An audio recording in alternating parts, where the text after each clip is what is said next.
something is saying that I've gone live. Hang on, let me adjust my camera setup. I suppose the only way for me to tell is if someone says something on chat, but that requires someone being on chat, but there are no viewers currently. So hang on, what I can do instead, potentially, is if I check Twitch.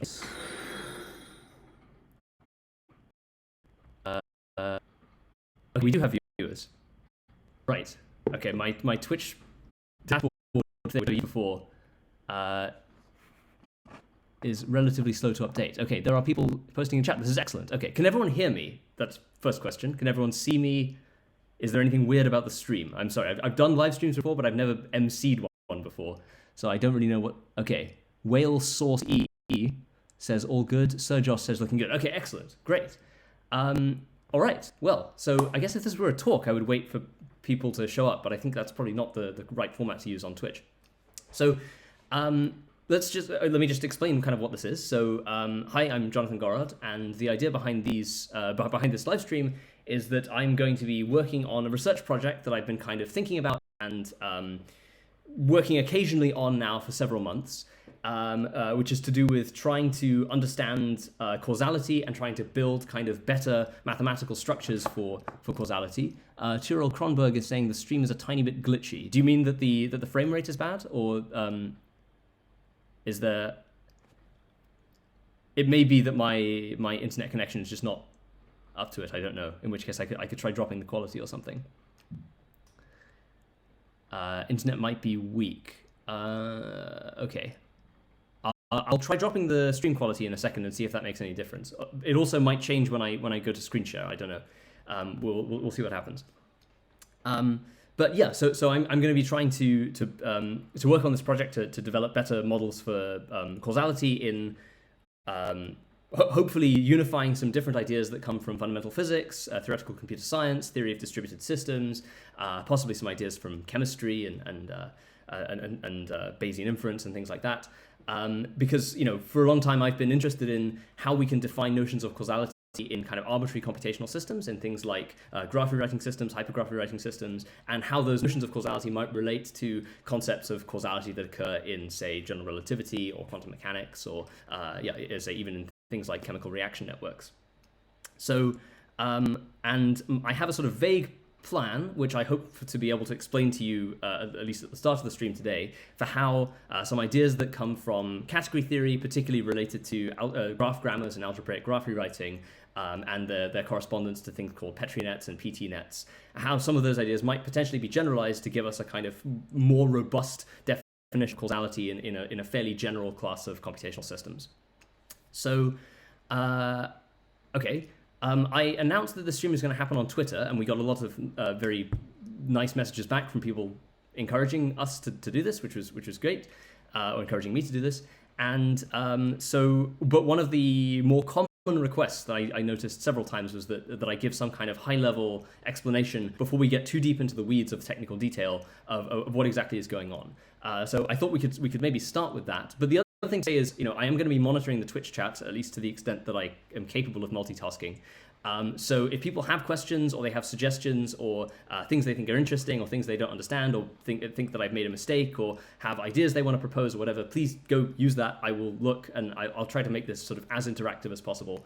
Like I said, I'm sort of new to running Twitch streams myself, so I'm still sort of slightly experimenting with what works and what doesn't work.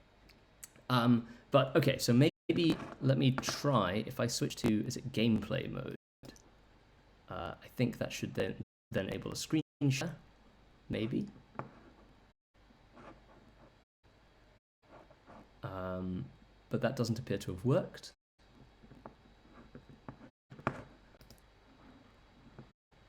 Okay, wait, no, it has worked. Can everyone see it? You should be able to see with a notebook called Notebook01NB. If you can see that, let me know. If you can't see that, let me know. But I'm going to be sort of switching around a little bit between notebooks, LaTeX. If I have to scribble some math, I might. Okay, Tyrell is saying we can see your screen. Excellent. I might switch to a tablet mode. I have a piece of software that should be able to handle that. I don't know if Twitch is already glitchy just with me doing my video. Okay, so Josh is saying you might want to reduce video bitrate. All right. Okay. I'm now got to figure out and time that. If anyone's used Twitch Studio before and can tell me quickly how I can drop the bitrate, let me know. I remember there being an automated thing that ran when I first loaded the studio, and it picked a bitrate that it thought I could handle, but apparently it hasn't worked.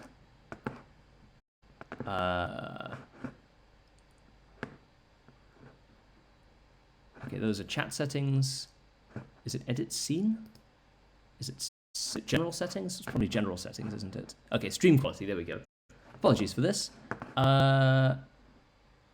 Bitrate, 1500. Let's drop that to, I don't even know. I don't know, let's drop that to 1000. I guess that's the lowest. And see what that does. If you're not on an Ethernet connection, that would likely help. Okay, I'm not on an Ethernet connection, but the laptop I'm currently using doesn't allow for Ethernet connections. If this continues to be a problem, next time I stream, I'll switch to a laptop or a computer that does have an Ethernet port. But okay, I should have, if I've done things correctly, I should have just dropped the bitrate to 1000. Is that any better? If not, I might have to tweak something else.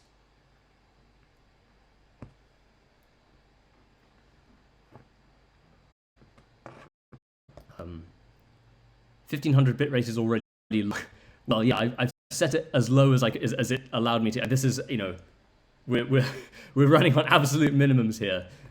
So bitrate wise, if this is still bad, then there's not much more I can do. Okay. One of our mod team, in fact, the sole member of our mod team has announced their presence. Ettore says hype. Yeah, that's true. I've been yakking for 8 minutes. We haven't talked about anything. All right, okay. If there are serious issues with stream quality, like, chime in, let me know. I'll try and tweak settings where I can. But hopefully, dropping the bitrate from it was at 1500, it's now at 1000. Hopefully, that makes it tolerable. But if it's still glitchy, or in particular, if you have difficulty understanding what I'm saying or doing, if it's interfering with the comprehensibility of the stream, let me know. Okay, Jose Lucas 24 is saying the stream is fine. Okay, I'm going to believe you. You seem trustworthy. Excellent. Okay, right. Let's give this a title. So I'm going to call this something like Unified Compositional Semantics for sort of multi-way causality, and it's a slightly I don't know. It's a slightly mouthful title, but I think that's a reasonably accurate description of at least what I want to achieve here. So just to give people, as I say, the primary request on Twitter was for me to give a bit more detail before jumping into the actual mathematical research about what is going on and what the kind of big idea is. So hopefully this will be comprehensible to a general audience. Again, if I say anything that doesn't make sense, let me know on the chat. But so there are a few things that I really want to achieve here. So one is that there are just many different notions of causality that appear even in places where you might expect there to be kind of a single unified notion. So one very notable example of this is in fundamental physics. We have a few different notions. So we've got so perhaps the most obvious idea of causality that appears in fundamental physics is in the context of both special and general relativity. And these are ideas that really go back, as far as I know, to Penrose, who kind of pioneered the use of kind of differential topological techniques for GR, and was really concretized by this theorem that is sometimes called Malamont's theorem, or occasionally I think I've seen it referred to as I think it's the Malamont-Hawking, like McCarthy-King theorem, or so. It's got some ridiculously long name. But so essentially, what the core idea behind these results is that at least if you have, say, a four-dimensional spacetime, if you've got a four-dimensional Lorentzian manifold, then causality determines the vast majority of the geometrical structure. The causal relationships between spacetime events determines the vast majority of the structure of the manifold. So a little bit like, I don't know, possession is 9/10 of the law, causality is 9/10 of the metric, because if you have a four-dimensional Lorentzian manifold, you've got, so your metric tensor has 16 components. It's a 4x4 sort of matrix type thing, but it's symmetric, so there are only 10 independent components off the main diagonal. And so one of those components, i.e. the determinant, is what determines the volumes of your of space-time elements, and then the remaining 9/10 determine the angles, right? So one of the core ideas in differential geometry, which is really concretized in this thing called the Ricci decomposition theorem, is that that curvature can be described, or the geometry of a manifold can be described entirely in terms of angles. So oh wow! If I get a new follower, it makes a funny noise. Okay, De0 just followed. Thank you for that. I didn't realize that happened. Okay, cool. And there's what appears to be a butterfly appears on, or maybe a hand. I'm so new to Twitch. Okay. God, I thought something was going wrong. Oh, we have more rusty bad robot. Okay. Let me not get distracted by that. What was I saying? Oh yeah. Okay. So, right. So you've got the sort of the volume part, which is determinant. That's 1/10 of the metric, and then you've got the conformal part that determines the angles. That's 9/10 of the metric. And so the Malamont theorem, or the Malamont-Hawkey-McCarthy-King theorem, whatever it's called, effectively says that if you know the causal structure, or the conformal structure of the manifold, then that completely determines the topology of the time-like curves, which is which is really the thing that Penrose, a lot of Penrose's early work on GR was looking at, what things about what global properties of space-time you can deduce just by looking at the topology of your time-like curves, and the answer to that turns out to be quite a lot. Sorry, I just saw a question. Sir Josh asks, what is causality? I mean, so that really, it's a good question. That kind of, in some sense, is our motivating question here, right? So what is causality? So first of all, one thing I want to understand better is what notions of causality have been proposed in other science or in technology and things. Can we inventory them? Can we get some better understanding of their commonalities? What features they have in common? At what points they differ? So as I say, SR-GR have this notion of causality that's really the conformal structure of your manifold.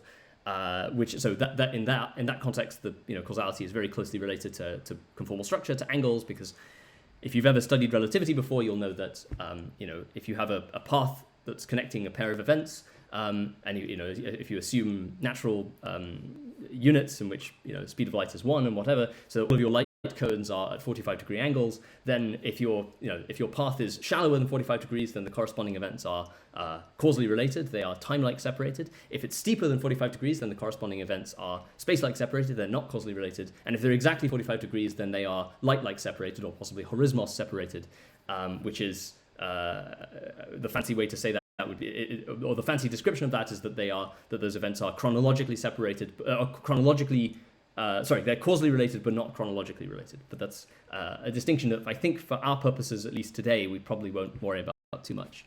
Okay, our mods, Julia, is suggesting maybe explain it for people who don't know GR. I assume, depends on which part of it. If there are things I've skimmed over that assume GR background, then please let me know. So the idea, I want to try to make the on-ramp for the stream as shallow as possible, although I will have to go reasonably fast because I do also want to get to some research content pretty quickly. But anyway, so that's kind of a classical notion of causality that comes from GR, probably the most obvious one for people who think about fundamental physics. Ettore says, can you make an everyday example of a causal relation? Well, that actually maybe gets onto some philosophical questions about, so if we go away from fundamental stuff for a moment, we say kind of philosophical questions about causality. So one question is there even a sensible notion of causality that can exist in everyday life? I mean, I don't want to get, this is not meant to be really a philosophy stream, but one interesting thing about the history of this is that so the Greeks, for instance, were obsessed with the notion of causality, and the distinction between people like Aristotle were obsessed with the dividing the world into causes and effects and so on. And it was only really, I think, to the best of my knowledge, it was David Hume was really the first philosopher at least the first Western philosopher, to systematically kind of question that assumption. And he pointed, because he was a hardline empiricist type, he was the first person to point out that really causality was not something that you could ascertain empirically. You could only determine probabilistically. If you just got two events, you could only really ascertain probabilistically whether one caused the other or whether they were merely correlated, whether they just happened to occur, but maybe they were both causally related to some predecessor third event that you didn't know about or whatever. And then I think Bertrand Russell had some statement about, I think, comparing like the notion of causality to the British monarchy and saying that like it was this sort of vestigial organ that we keep around because we think that it's harmless, but maybe it's not as harmless as we think. And I don't know. I'm not going to comment on the British monarchy, but I do think that's an interesting question of, are there even sensible definitions of causality that you can determine empirically that might exist in real life? And is this abstraction or this idealization of causality, is it even useful, or is it, as I think Russell was kind of arguing, is it potentially harmful? But to answer your question, Ettore, I mean, I think obviously this is something which I guess the classic example of this would be in something like a medical trial. So if you've got I don't know, you've got a bunch of patients with who have some disease, and then you split them into a treatment group and a control group, and you give the treatment group some drug, and you give the control group a placebo, and then some greater proportion of the people in the treatment group get better than the proportion of the people in the control group, or maybe they on average got better faster or something, and you could ask, well, was their improvement causally related to you giving them that drug? And that's answering that question is what motivated the widespread use of things like randomized control trials in medical research, and doing things like statistical inference and defining confidence intervals. And there's a lot of kind of crud and statistics that, in my opinion, doesn't actually make a huge amount of sense surrounding trying to determine in a kind of Bayesian way, whether events are correlated or causally related. Okay, hang on. Sorry, I'm getting backed up on the chat here. So, is it fair to summarize the G angle as if light can get from A to B, then A and B are causally related? Yes, I think that's a fair assumption, or that's a fair restatement. So in the point is that mathematically you say that the conformal structure, the angles between events or between paths in a Lorentzian manifold determines the causal structure. But physically, the conformal structure is itself determined by what things light is able to reach. So, it doesn't have to be light; it can be any massless particle. But yeah. So exactly as you said. So one way that you can think about the physical significance of conformal structure is that it's telling you which events can be reached with in finite time with a light pulse from some other event. Turrell is asking if evolution, a family tree, is a causality model. Yes, in the sense that. Well, I mean that's an interesting question. In the way that it's typically pictured, I guess you could think of it that way, but then that of course assumes, I mean, in the kind of partial order model of causality, you assume things like acyclicity, which, with sufficient amounts of inbreeding and so on, might not be an accurate description of a family tree. But so there would certainly be idealizations of evolutionary, phenotypic classifications or genotypic classifications that could be described using some kind of causal structure. That's an interesting point. I mean, yeah. Again, I don't really know anything about these areas, and one of the purposes of doing this project is I want to try and figure out, how do these notions of causality that we invoke in, say, mathematics or in physics relate to notions of causality that might exist in things like evolutionary biology? It's an interesting question.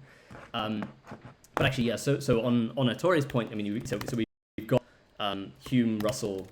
I mean, there are probably others. I don't really know. I don't know this history particularly well, etc. Questioning whether causality or causal relationships between events can be ascertained empirically, or can even be ascertained empirically. That probably relates to, I mean, on the more technical side, this is sort of more technical, in things like statistical inference. We have this question of determining potential causal relationships between events using Bayesian reasoning, and then constructing things like Bayesian causal networks and so on. And so, one interesting question is, how do things like Bayesian causal networks, these sort of probabilistic models, relate to these deterministic causal networks that we might draw in, say, fundamental physics or theoretical computer science? I don't completely know the answer because I don't really understand Bayesian causal networks well enough, but that's again something I hope we can get some deeper insight here. Okay, there's a question from SL8RZ. I don't know how to parse that name phonetically, sorry.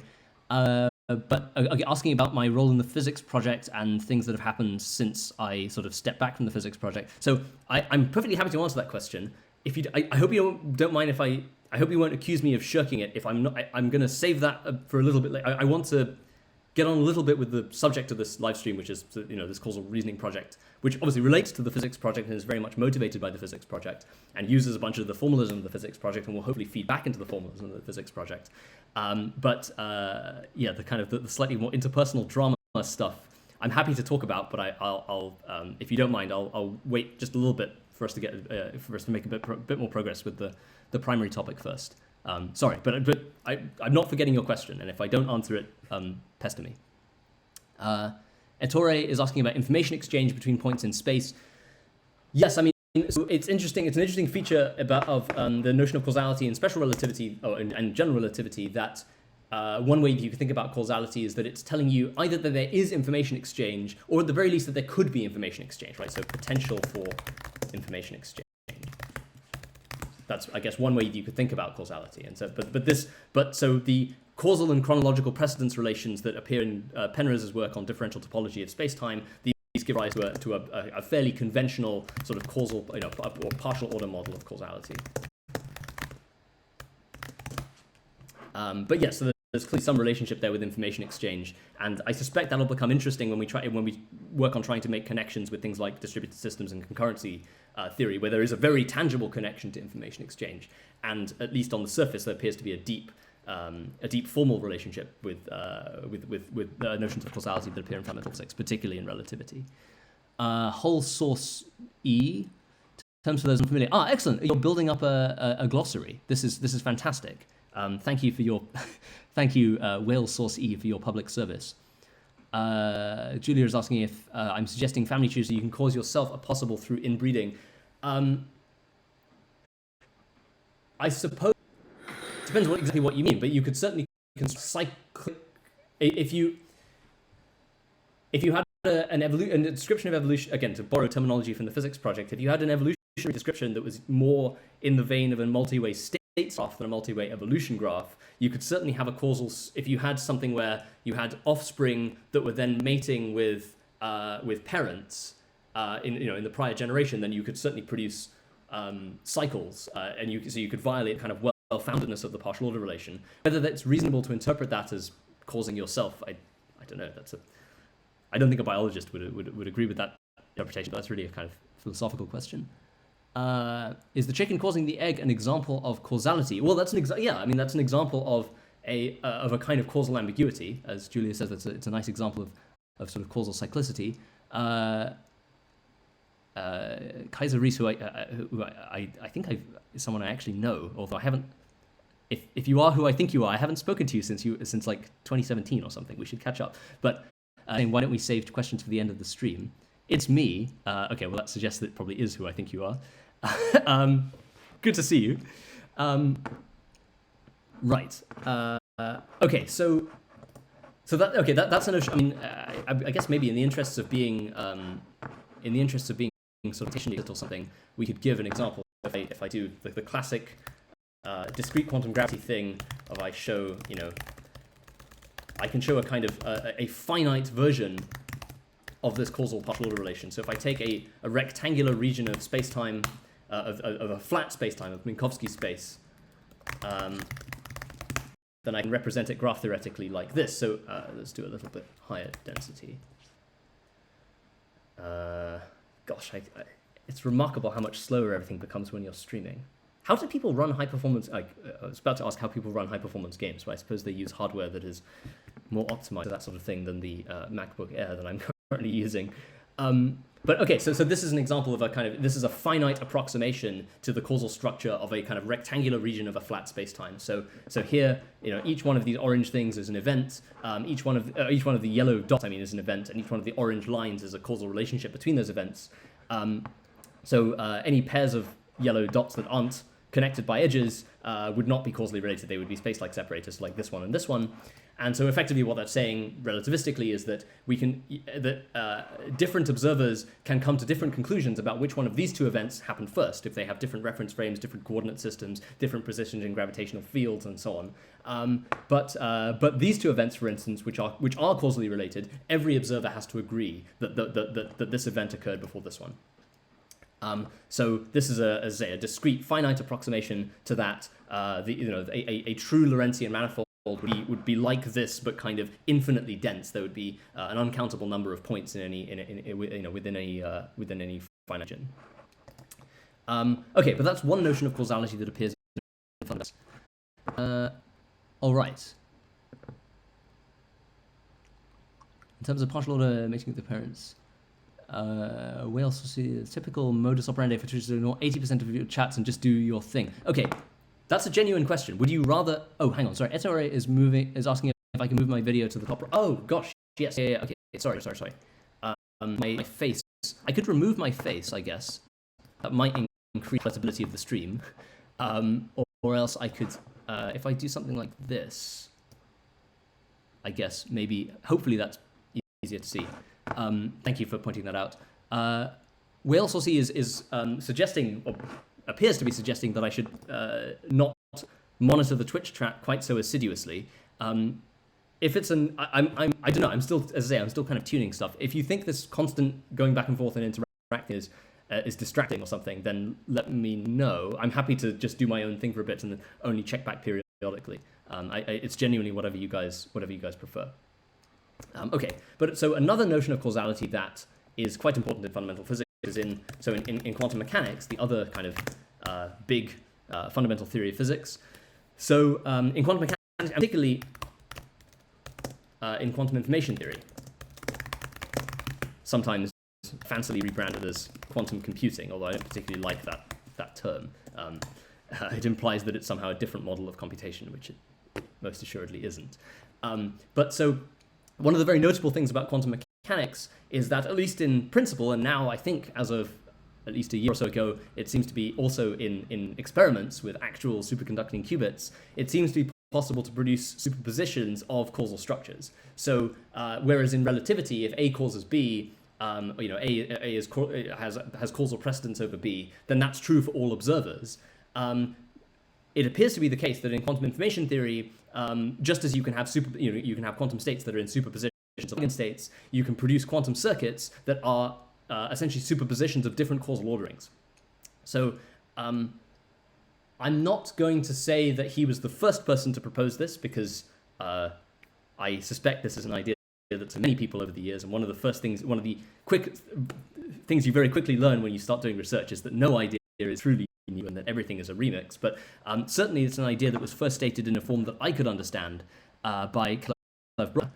He has a paper which I have, I think, where he sort of gave a very nice description of how if we really take quantum information theory seriously, then it has to be possible to construct superpositions of causal orderings in a way that is fundamentally quantum mechanical, right? There's no analog to that in classical physics, at least to the best of my knowledge. And this was then kind of, I don't make claim to these people to do it, but I genuinely don't know. But there's a nice sort of mathematical criticization of that in this paper here about quantum switches. So a quantum switch is originally a theoretical component of a quantum circuit, but as I say, I think I'm right in saying quantum switches have now been actually produced in experiments, which is quite exciting. And a quantum switch is a sort of piece of quantum mechanical apparatus, is effectively a quantum information theoretic piece of apparatus that can produce a superposition of two or more circuits in two different sort of causal orderings. So there's a sort of model here of how you can define causal orderings between quantum operations in the most general sense, defined as sort of completely positive maps. And then you can, by setting up your circuit in some relatively clever way, I think that they have some scheme. And one of the many things I want to achieve here is I want to understand this paper and others like it a little bit better. They have some way of achieving an effective superposition between those causal structures. So in a sort of to maybe to sort of concretize this a little bit, we could think about, so if I did something like if I produced, let's take two quantum circuit operators. Let's take a Hadamard gate acting on one qubit, and let's take a Pauli Z gate, say, acting on, oops, sorry, that'd be a quantum discrete operator acting on another qubit, so we say Pauli Z1, like that, and then I produced a circuit, so I do quantum circuit operator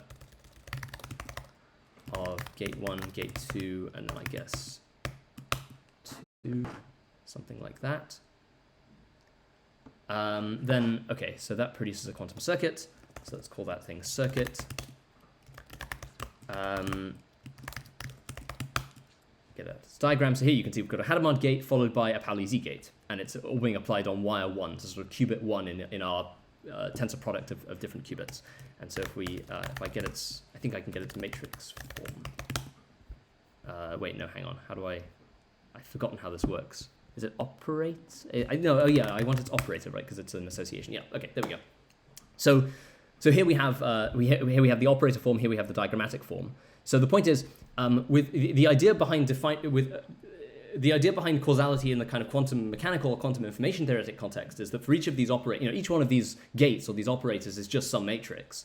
So because we're doing finite dimensional quantum mechanics, in the more general infinite dimensional case, it would be some unbounded linear operator. But the point is, then there are really there are at least two fundamental operations that you can do on those operators. That you can take their tensor product, their Kronecker product, which is sort of, if you like, applying them in parallel, or you can take their just ordinary matrix product or their ordinary operator product, and that's sort of akin to applying them in serial or in sequence. So here we've taken their operator product or their matrix product, so we're applying them in sequence. But instead, I could have chosen. Okay, what's the easiest way to do this? I'd need to tweak gate 2 so it acts on a different qubit, I think, or a different subsystem, I suppose I should say, in the more general case. So if I instead set it to Pauli Z but applied to qubit 2, and then I produced another circuit that was, quantum circuit operator, that is gate 1, gate 3, like this. So now the diagram looks like that. So now you can see we're applying the Hadamard gate and the Pauli Z gate in parallel. And then if I say operator form there, so now we have this more complicated tensor product structure. So here what I've just taken two elementary quantum operations. I say in the most general case, these wouldn't even have to be quantum gates. They could just be any completely positive map between Hilbert spaces. But because there are these two fundamental things I can do, I can take their operator product or I can take their tensor product. I can apply the corresponding quantum operations either in sequence or in parallel. And so this produces, if you like, a partial order of quantum operations of exactly, at a mathematical level, of exactly the same kind as the partial order that we see in diagrams like this, right? It's obeying the same axioms of transitivity and antisymmetry and so on. But then sort of the intuition, or the place where this becomes related to intuitive notions of causality, is that the idea is if you have two operators like this that are tensor producted, then you can apply either operator you can apply these operators in either order, and the eventual result of the circuit will be the same, or the eventual result of the composite operation will be the same. Whereas for something like this, where we've applied a sequential product or a matrix product, then the Hadamard gate has to be applied first, and the Pauli Z gate has to be applied second. And if we did it in some other order, we'd get, in general, we'd get a different result. And so that means that all quantum operations, if you decompose them into sort of tensor products and operator products of more elementary operations, more elementary completely positive maps, come equipped with a natural causal structure. In fact, they come equipped with infinitely many causal structures, because there are in general many different bases on which you can project. There are many different, different elementary operations into which you can decompose an arbitrary, completely positive map. So this equips quantum information theory with its own notion of causality, which, as I say, appears on the surface to be very similar to the notion of causality that appears in relativity, but it has this crucial feature of you can construct indefinite causal order i.e., superpositions of quantum circuits with non-isomorphic, distinct causal structures as per. I've actually forgotten how to spell his name. It's Bruckner, isn't it? As per Causality Bruckner. Bruckner. I should know this. But okay.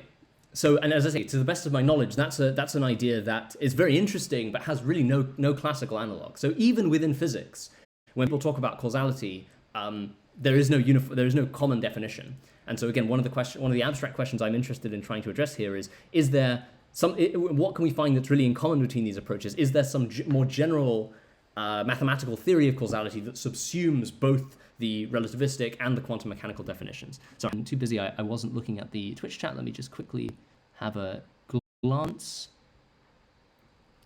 I'd recommend just making time for questions every once in a while and moving forward to the rest of the time. Good. Ettore is saying, I love the interactiveness. Yes, good idea. There are only 32 of us here watching. Yeah, I mean, that's actually way more than I was expecting. I was expecting maybe at the beginning I thought there was 0. I was expecting maybe 2 or 3, but this is a surprisingly strong turnout. Thanks everyone here. Just wanted to come and drop my support and love your work. Oh, that's very cute. Okay, there was a comment, but it was disappeared. Okay, what else have we got? Sorry, I'm very bad at navigating the chat. I promise I'll start acting a bit less like an old person once I get the hang of this. The overall picture here is that causality is a common parent structure to both QM and GR. Yes, I mean that's part of it. But the point is, I mean, to get a little speculative for a moment, my feeling is that actually if gaining a better understanding of the similarities and differences between these notions of causality that appear in these different branches of fundamental physics and other areas, I suspect that will turn out to be actually quite an important part of whatever theory of quantum gravity eventually emerges, right? So I think obviously one of the more philosophical consistency conditions that you would want a theory of quantum gravity to satisfy is that it should have a single unified notion of causality that is common to both GR and QM. Here we've seen how the sort of canonical notions of causality in GR and QM are not really commensurate, and the question is, can we make one that is, or that where one recovers these different definitions as different limiting cases? Okay, so these are ideas that come from fundamental physics. There are other things that I also want to look at, which I think we can take reasonable inspiration from. So one of the big ones is sort of the theory of distributed systems. Parallel computing, concurrency, network. I don't really know. There are many different banners under which the same ideas appear, but there are concepts here about things like place transition nets, Petri nets, models of packet switching networks, etc. Where again, notions of causality are extremely important and appear, at least on the surface, to be deeply related to these sort of physical ideas. So, for instance, there are cases where pretty obviously the causal structure matters. There are cases where the causal structure doesn't matter. So, if you've got some decentralized network or something, you're doing a packet switching network. Let me think of I can't think of a tangible example off the top of my head. Oh, I guess, okay, maybe not the best example, but like if you've ever downloaded a torrent, for instance, you may have noticed that like the bits of the file come in a completely random order, usually. I mean, the file is almost never assembled kind of beginning to end. You just get blocks that kind of appear at different places. But it doesn't matter, right? The point is that the order in which the pieces of the file come in is irrelevant, because the incoming packets contain the information about where in the file they should go. And so in the end, your torrent client or whatever assembles everything together, so it doesn't care. So that's a notion. That's a model in which you have kind of maximum parallelizability, maximum concurrency. At the other extreme, maybe, it's probably not the other extreme, but a notion I can think of, as you can tell, I'm not really an expert on this, but a notion I can think of where causality might be extremely relevant would be if you're making something like a chat framework or a messenger application, right? So if you're exchanging messages with someone, typically, unless something's gone very badly wrong, you expect the messages that the person receives to arrive in the same order that you sent them in. And people will effectively, because partly because human conversations have a natural causal structure, and people get confused if that causal structure gets disrupted, and therefore by extension people will become very upset if you build a chat application where messages arrive in a different order to the one in which they were sent. So that's one where, independent of how the packets are sent and how they move through the internet and whatever, somehow you want causality to be preserved in a way that maybe you don't care if you're dealing with something very much decentralized like a torrenting system. So clearly causality is something that's extremely important to the system. And again, I think please, if people have references on these things, particularly on these areas that I don't know so well, please tell me. But as far as I can tell, kind of the gold standard text that really describes these ideas in a very, from my reading of the paper, a very clear way is Leslie Lamport's paper.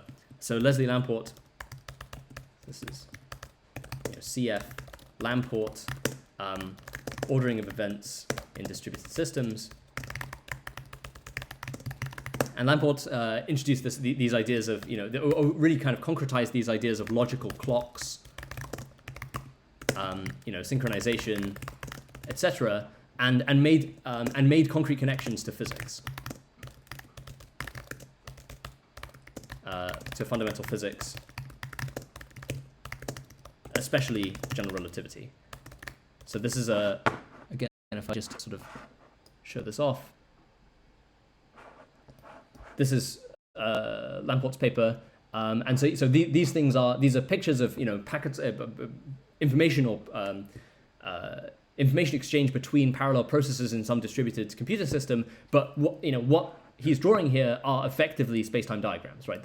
And he kind of more or less says as much. And the algebra of these things is exactly the kind of partial order algebra that one cares about in the context of differential topology of Lorentzian manifold. And so there are these ideas of logical clocks, which are effectively a way of, again, I guess the physicist way of thinking about this might be, to my understanding, a logical clock is the minimum amount of kind of covariant, in other words, that's still agreed upon by all observers, that's independent of coordinate transformations.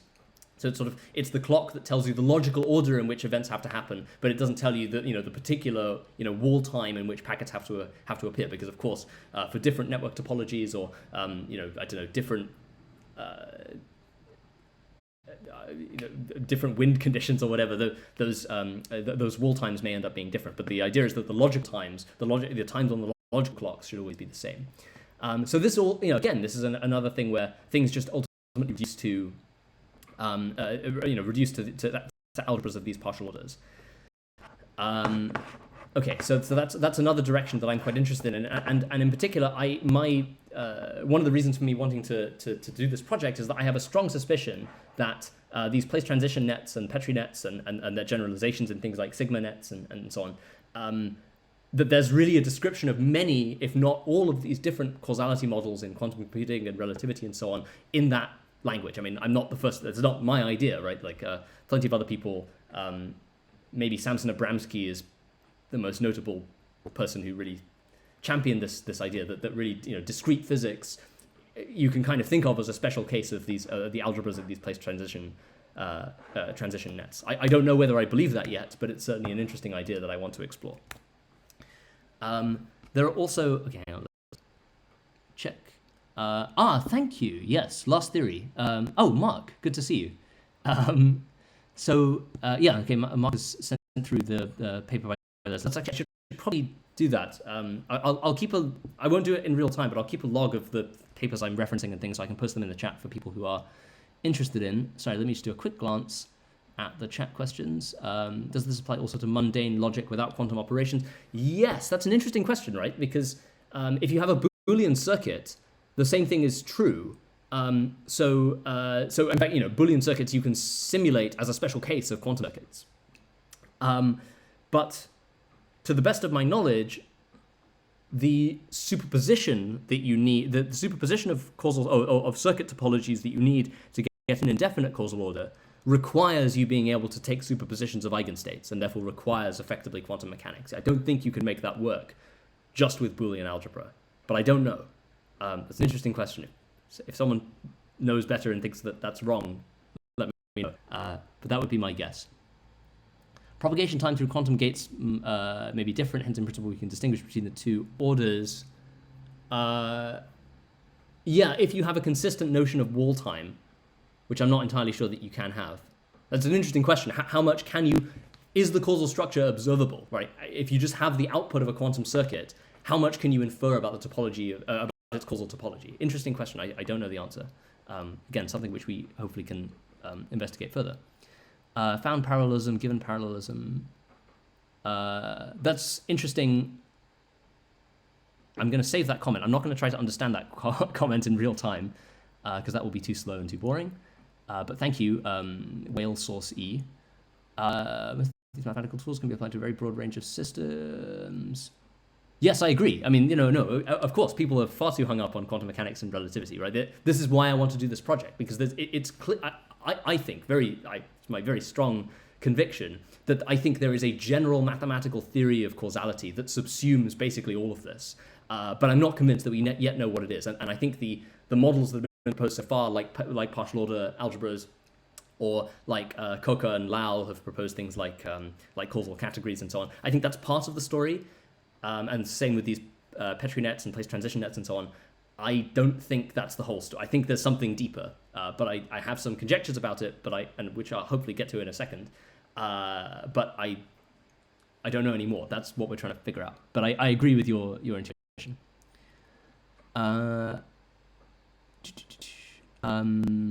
It helps because so I try to anchor to other things I know slightly better. Well, okay, that's great. If there are things I can do to help with stuff I'm talking about, please chime in. Let me know.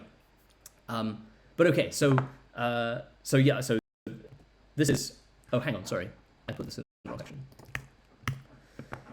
There we go. So and then there are these done on sort of the mathematical and algebraic properties of these place transition networks, particularly by people like Degano and Montanari. So there's a paper here that I've looked through that I think is quite interesting, which is Mesegua and Montanari, about Petri nets, modeling Petri nets as monoids, which is a sort of again a compositional functorial way to think about place transition networks and their execution semantics that makes connections to the monoid objects in a fairly general class of symmetric monoidal categories. And there's similar work by people like John Byers and Fabrizio Genovese and so on, looking at categories of nets, which I've only partially understood. And again, part of the objective here is to understand that stuff a little bit better. Let me just quickly so.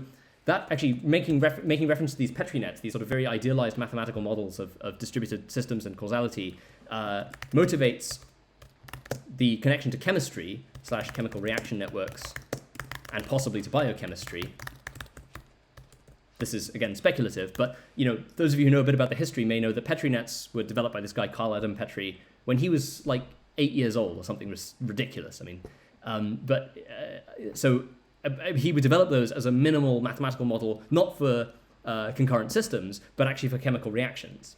So the idea was that each token was some chemical species, and that the algebra that preserved token numbers was really kind of a way of encoding the rules of stoichiometry and so on. I don't really understand chemistry well enough to know how good a model those things are. I think they're good for simple, as with many mathematical models. I think it's a good theory for very simple chemical reactions. I get the impression it's quite a poor theory for more complicated chemical reactions.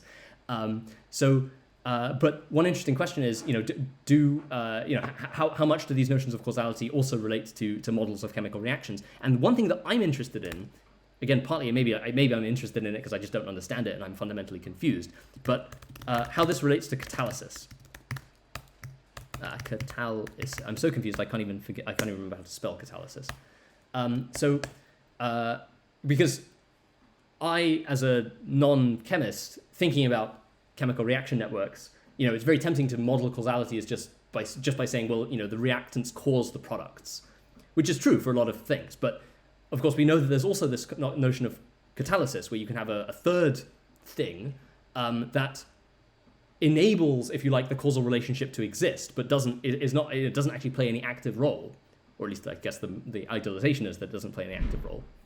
And so a question is, how does that notion of a catalyst play into this notion, to this more general concept of causality? Are there analogs to catalysts in these other theories? Right? What would be the analog of a catalyst in general relativity, or in graph rewriting, or in distributed systems? And again, a speculative idea would be, is there a connection here to Deutsch, Marletto? I'm suddenly realizing I don't remember how to spell Chiara Marletto's name. I think it's spelled like this. Someone fact check me on this. Constructor theory, etc. This is terrible. I should know that. But so those of you who know these things, who are aware of this sort of idea, so David Deutsch, Chiara Marletto, and other people have worked on developing this formalism called constructor theory that I've read some papers about, but again, I must confess, I think I don't fully understand. But my understanding is that it's intended to be a kind of grand generalization of the theory of chemical catalysis, where, one way that you could think about lots of different kinds of processes, like universal computers, is that they are just generalized catalysts for converting substrates into, raw substrate into products. And those things I think are the things that are referred to as constructors. And so one obvious question is, how does constructor theory play into, if our bold objective here is to build some general theory of causality, how does constructor theory play into all of that? Then there are notions of causality in things like graph rewriting, particularly graph grammars, in algebraic graph rewriting and the theory of grammars. I hear a noise that suggests I've got a follower, but I'm going to try not to get distracted. And this, of course, is now with direct relation to Wolfram model, hypergraph rewriting, etc. And this now gets us on to actually the thing that originally motivated, the technical question that originally motivated me to work on this problem, which is that, back in when we were working with the Wolfram Physics project, with causality, that we invoked for things like hypergraph rewriting systems, Turing machines, string rewriting systems, and so on, that allowed us to produce, causal graphs and things. So if we take let's do a very simple example or something. Say, I think the example that's used in a bunch of the technical introductions is we take a graph rewriting rule, x, y, x, z goes to x, y, x, w, y, w, z, w, or something. Right, so then we do rule plot of that. That's just an abstract thing. Right, okay, so there's a directed graph rewriting rule. It happens to be formatted as a hypergraph rewriting rule, but we're using only binary hyperedges, so it doesn't make any difference.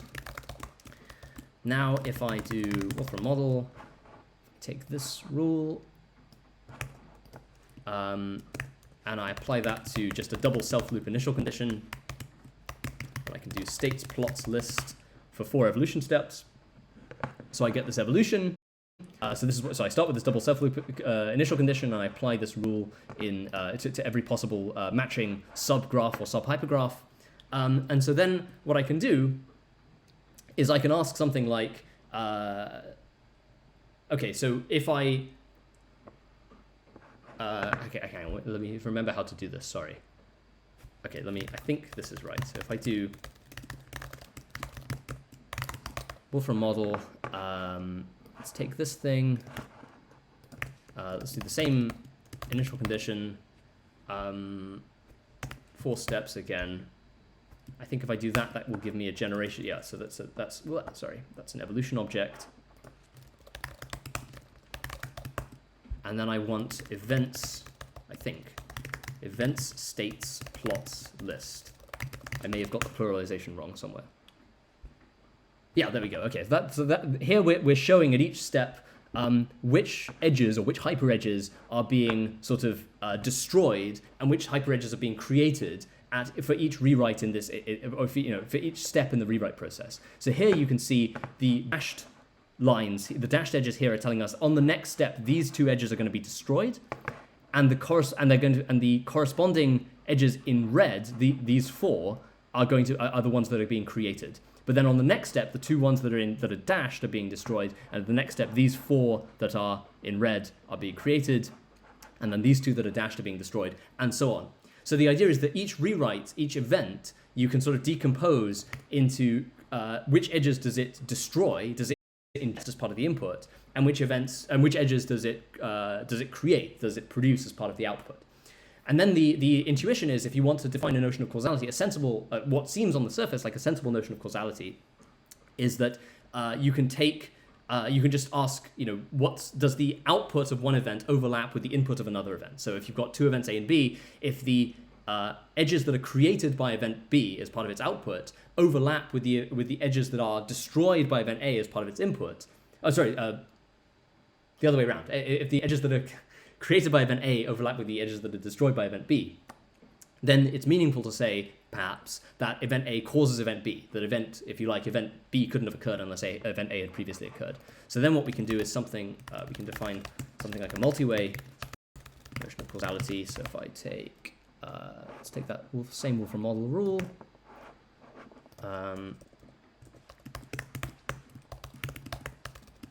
Let's do the same initial condition.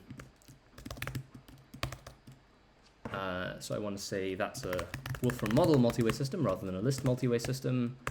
And let's evolve it for one step. Let's just get out its causal graph. And I will need to set a vertex size. Okay, so that's the event. All right, so then if I run this for a few steps, this is actually not showing a single-way causal structure, it's showing a multi-way causal structure, but whatever, you get the same sort of idea. So the point is that each one of these orange edges is showing a shared hyperedge, that it's indicating a hyperedge that is created by the event that it's sprouting from and destroyed by the event that it's leading into. And I thought this would not take us long to run, but I think my estimates are based on me not running a Twitch stream platform in the background. But okay, so there you can see a multi-way causal graph produced by that scheme. Now, this was the notion of causality that we invoked in the physics project, and it's still the notion of causality that's used in a bunch of my research on the Wolfram model and so on, if those of you who've been reading my more recent papers. But even though it's sort of the model of causality that I advocated, and Stephen and other people advocated back in 2019, 2020, I don't really think this is particularly good. I don't think it's a good definition of causality for a whole bunch of reasons, both philosophical and technical. But probably the biggest single technical reason is because it allows for what one might characterize as spurious causality. So allows for spurious causal relations. So the idea with a spurious causal relation is what happens, so each of these, if you take, if we just look at the directed edges here, each one of these directed edges locally is really indistinguishable from every other directed edge. The directed edges only really have identity if you consider them as part of the graph as a whole. An edge by itself has no sort of independent identity. So to define this notion of causality, though, you really have to be able to say, did this event use the same edge as this other event or a different edge? So how do you make that notion meaningful? Well, what we do is internally, if we get something like this and we look inside it, so to speak, blah,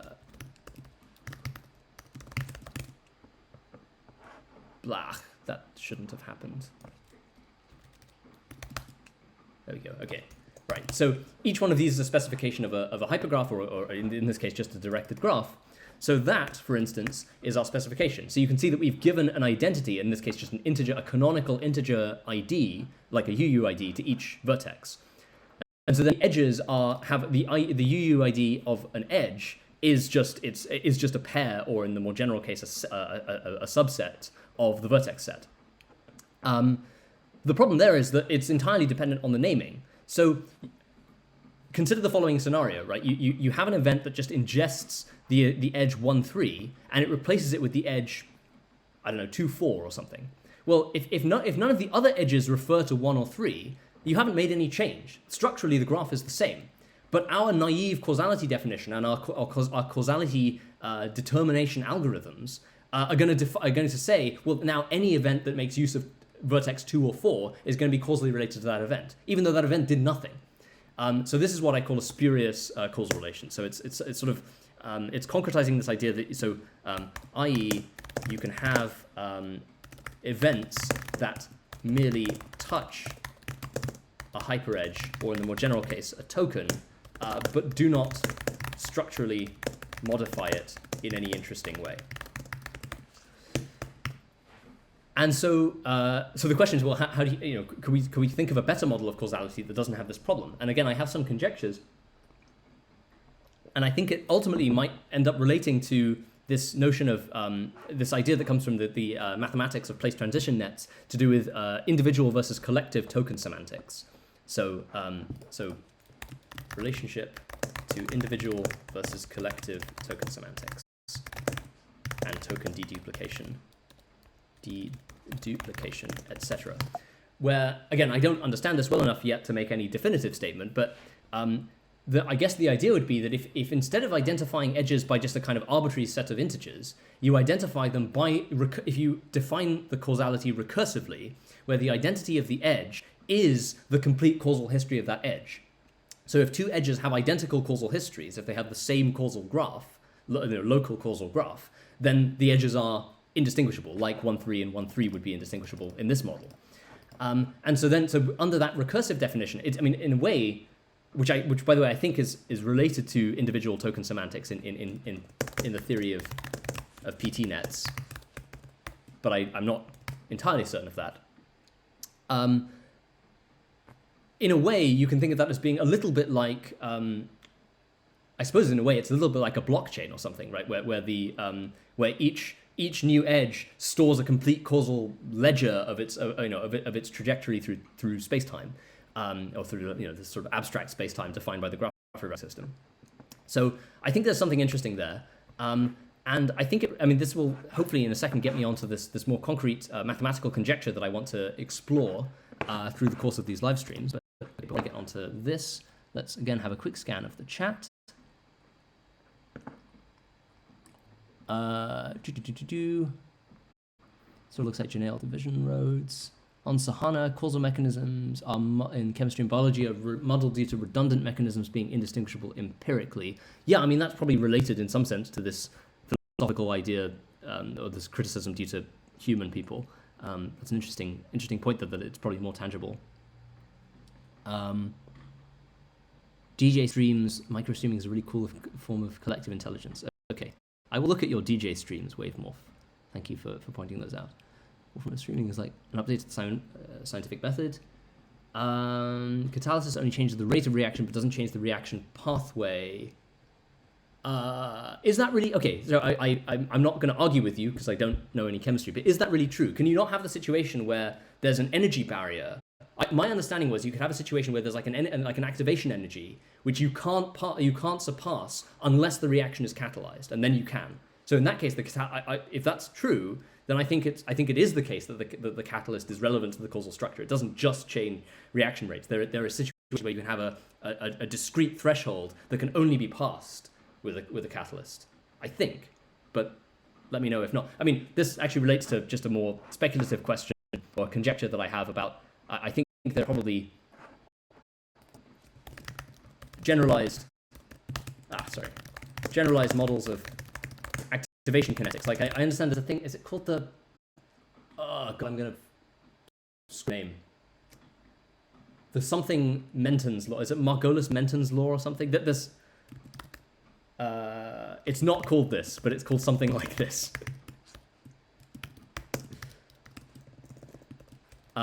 Which is like a very, very basic activation kinetics law.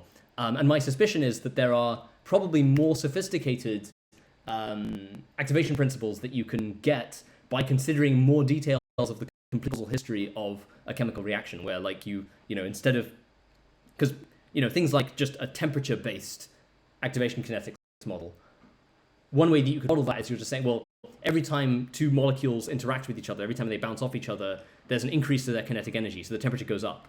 So if your activation was just based on temperature, in some sense you're probing what's the density of the total density of causal edges for the history of that molecule. I guess that's one way you think about it. So then the question, so to some extent, I would argue chemical reaction networks are already probing certain features of their causal history. The question is, could they probe more fine-grained features than those which traditional activation models use? But I don't know. Again, hopefully we can get some chemists involved, and I can actually learn some proper chemistry. Constructor theory is one of the few cool theories that had its own slick marketing video. I don't think I saw that. I should check that out. But okay, Chiara Marletto. If that's correct, SLZ, then I think I've spelled it correctly. Okay, Ettore is checking out. Okay, so hopefully see you soon. Hypergraph evolution is unreasonably pretty. I agree. As a primitive structure, it's too elegant. Strange that the creation of edge makes a different edge than the input edge. Dugan, I'm not entirely sure I understand your comment. But what you say is probably true. I just don't immediately know how to parse it. Where are the algebraic laws link of associativity? Asks Higher Kinded. So associativity, depends what you mean by algebraic. If you mean algebraic laws of causality, I mean, the standard definition would be a partial order. So there you just have, so for people, depending on whether it's a strict partial order or a non-strict partial order, you have transitivity. That's kind of the defining one, right? So if A causes B and B causes C, then A causes C. But then you'll also have something like either reflexivity or possibly antisymmetry.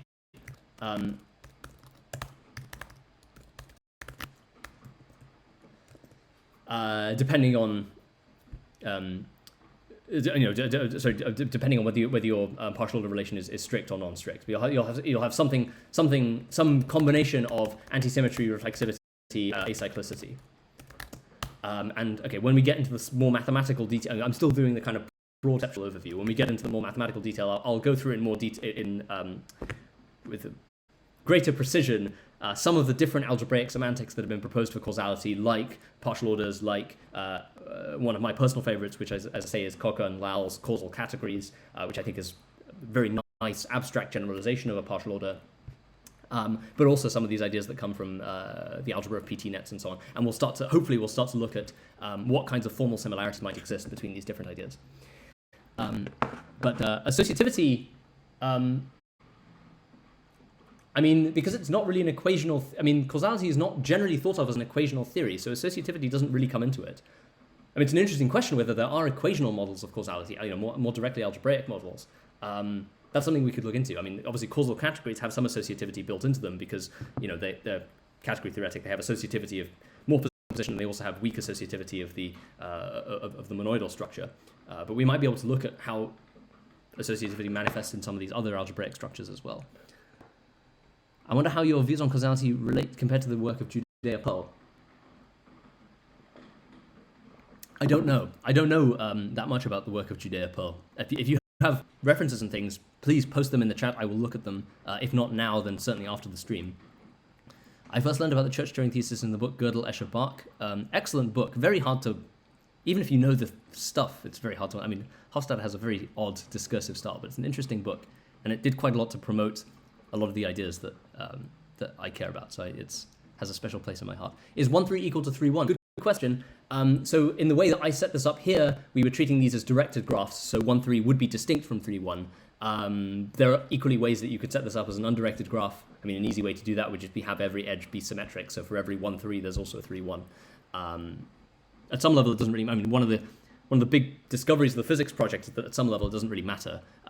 That there's some sort of universality where you can get sort of the same bulk laws of physics out, kind of independent of the underlying data structure.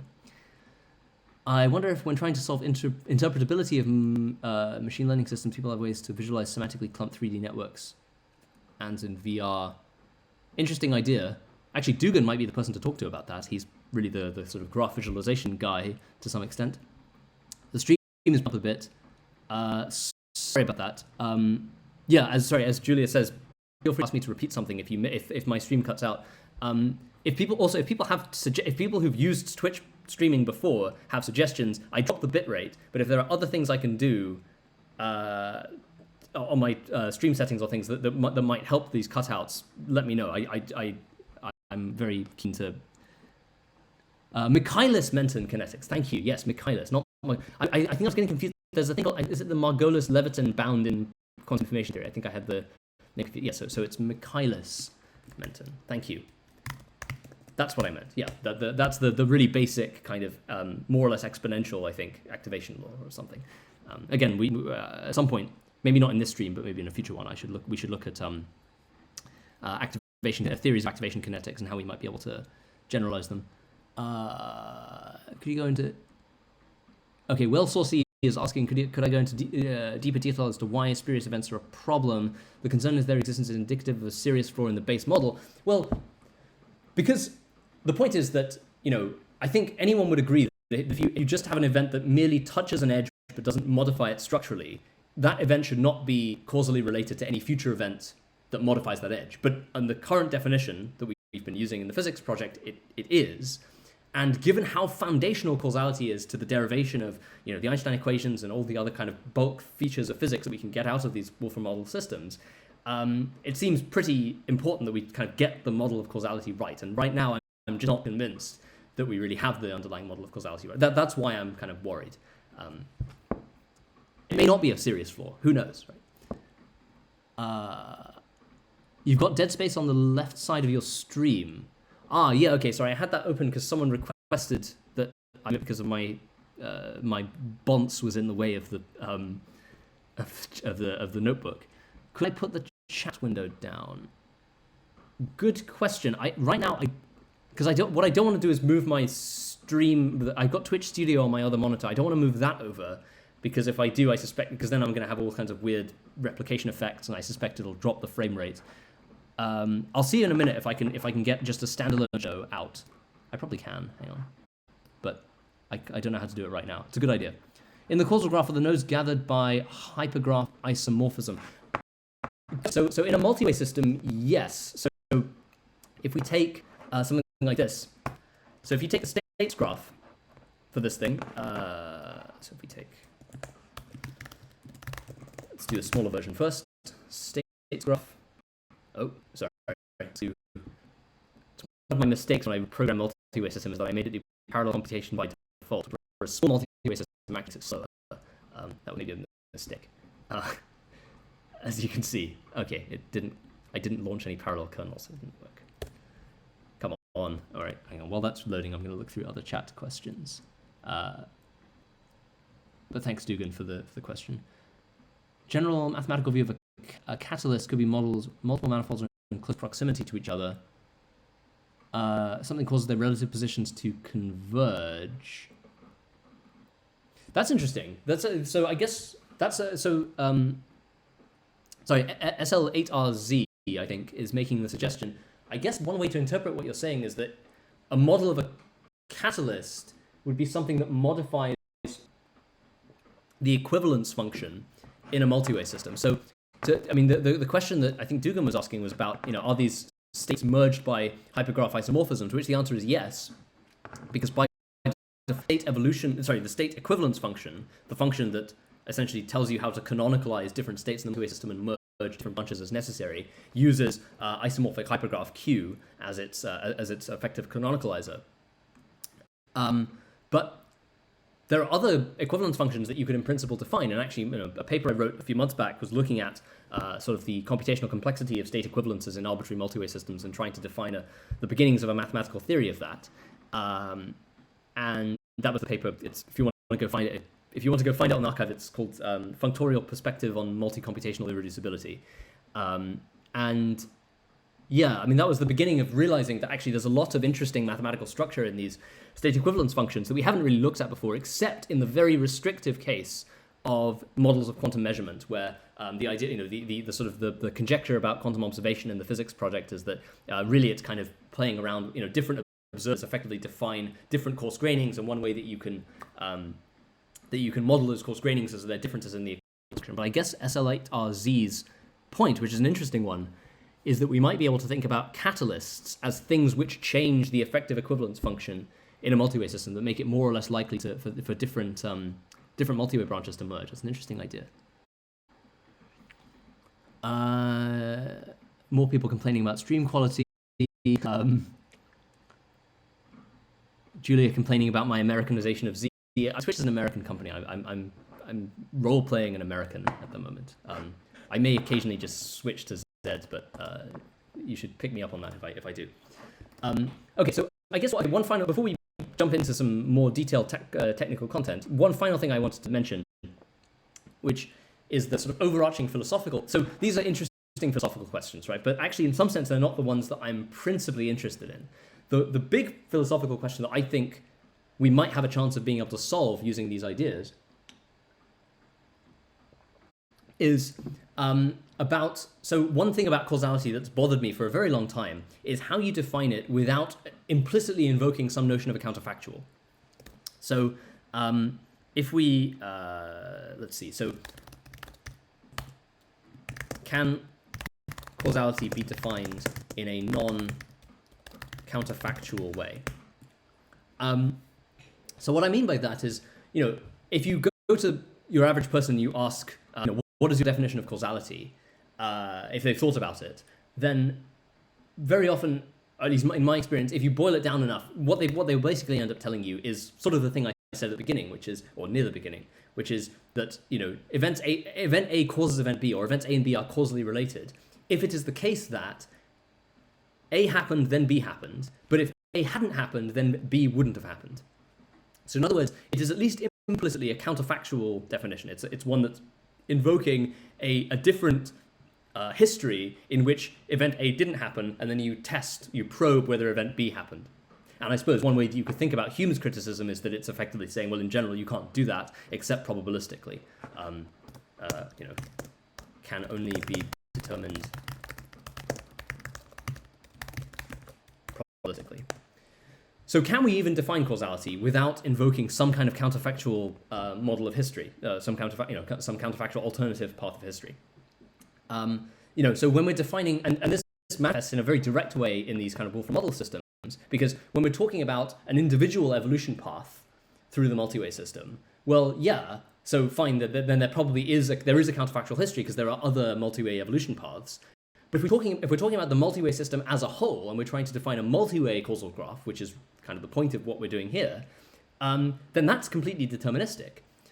And so there is no counterfactual. You can't ask what would have happened if the multi-way system was different, because it's a deterministic structure. So, can causality, another way to say this is, can causality even be defined for deterministic event systems? Right? So what I mean by that is, if you ask what would have happened if event A hadn't happened, well, then you're actually reasoning about a completely different system. So if I take something like, I have to try to remember how this works, but I think if I do 2506, so this is a Turing machine.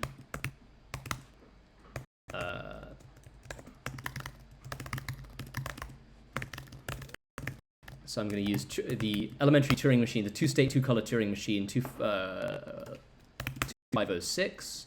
Okay, so this is a deterministic, ordinary deterministic Turing machine. If I put in multiple Turing machine rules so I could apply different transition functions, then it would be a multi-way Turing machine. But actually, I don't want that. I want a deterministic Turing machine.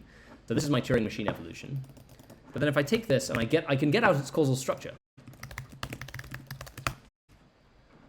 and it will look pretty boring. It will look like that.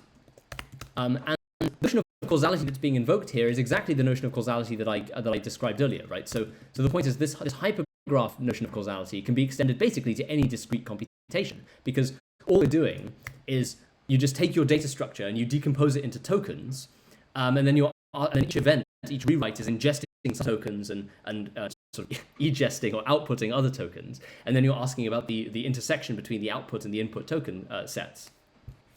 So for a hypergraph, the sort of the obvious decomposition into tokens is just to decompose it into hyperedges. But for something like a Turing machine, the obvious decomposition is to treat each sort of box or each square on the tape as being a different token, and so then each Turing machine, each time the Turing machine head does ingests a token, it outputs a token, and then it moves itself and possibly changes its state. And so each one of these things, each one of these events is a different deterministic Turing machine transition. So we can use this, in my opinion, flawed definition of causality to equip things like a deterministic Turing machine evolution with something that looks like a causal structure. But then the question is, well, what does this actually mean, right? Because if we're using this implicitly counterfactual definition, then we have to, what we're effectively asking when we say, this event is causally related to this Turing machine transition is causally related to this other Turing machine, this one produced that were then ingested by the event produced, or this transition produced tokens on the tape that were then ingested by this Turing machine transition. But what does it really mean to say that they're causally related? Because if we're using the counterfactual definition, we have to make some statement of the form, if this transition hadn't occurred, then this transition would not be able to occur. But if this transition hadn't occurred, then we would not be dealing with Turing machine rule 2506, because the Turing machine rule 2506 is completely deterministic. This transition has to occur, or else it's not Turing machine 2506. So as soon as you're dealing with a deterministic universe, so to speak, it's very to me at least, on a philosophical level, it's very unclear what causality even means. And again, maybe this is what these philosophers were really getting at when they said that it's not really a sensible notion, and that maybe the Greeks had sort of the wrong idea.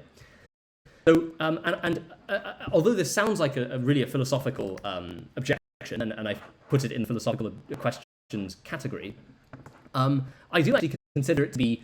I think it's actually quite deeply related to this issue of because in effect this definition we used was an attempt to define a notion of causality for deterministic rewriting systems that didn't invoke a counterfactual, but in the process it introduced this other very unwelcome phenomenon of spurious causality. The question is, is that a trade-off we ultimately have to make, or can we somehow do better? And so the big picture conjecture that I want to explore, although I hope this, by the way, I hope this intro was useful to people, so we have some idea of what we're doing and why at least I think this is interesting. But we spent about an hour and a half on the intro. So just a final point on that, and then we'll get into actual research, hopefully, maybe, is the big picture conjecture is that causality is, so typically in something like distributed systems theory, the way that people like tend to formulate it is you have a kind of a fundamental notion of causal structure, and then you have which events you can parallelize or which events you can perform concurrently is somehow is implied by that causal structure. My suspicion, the conjecture that I want to investigate, which I think we can concretize mathematically, is that it's actually the other way around. That a better fundamental definition of causality is that it's a measure of non-parallelizability of events. And so to be a bit more precise, so let me just give me seconds to load.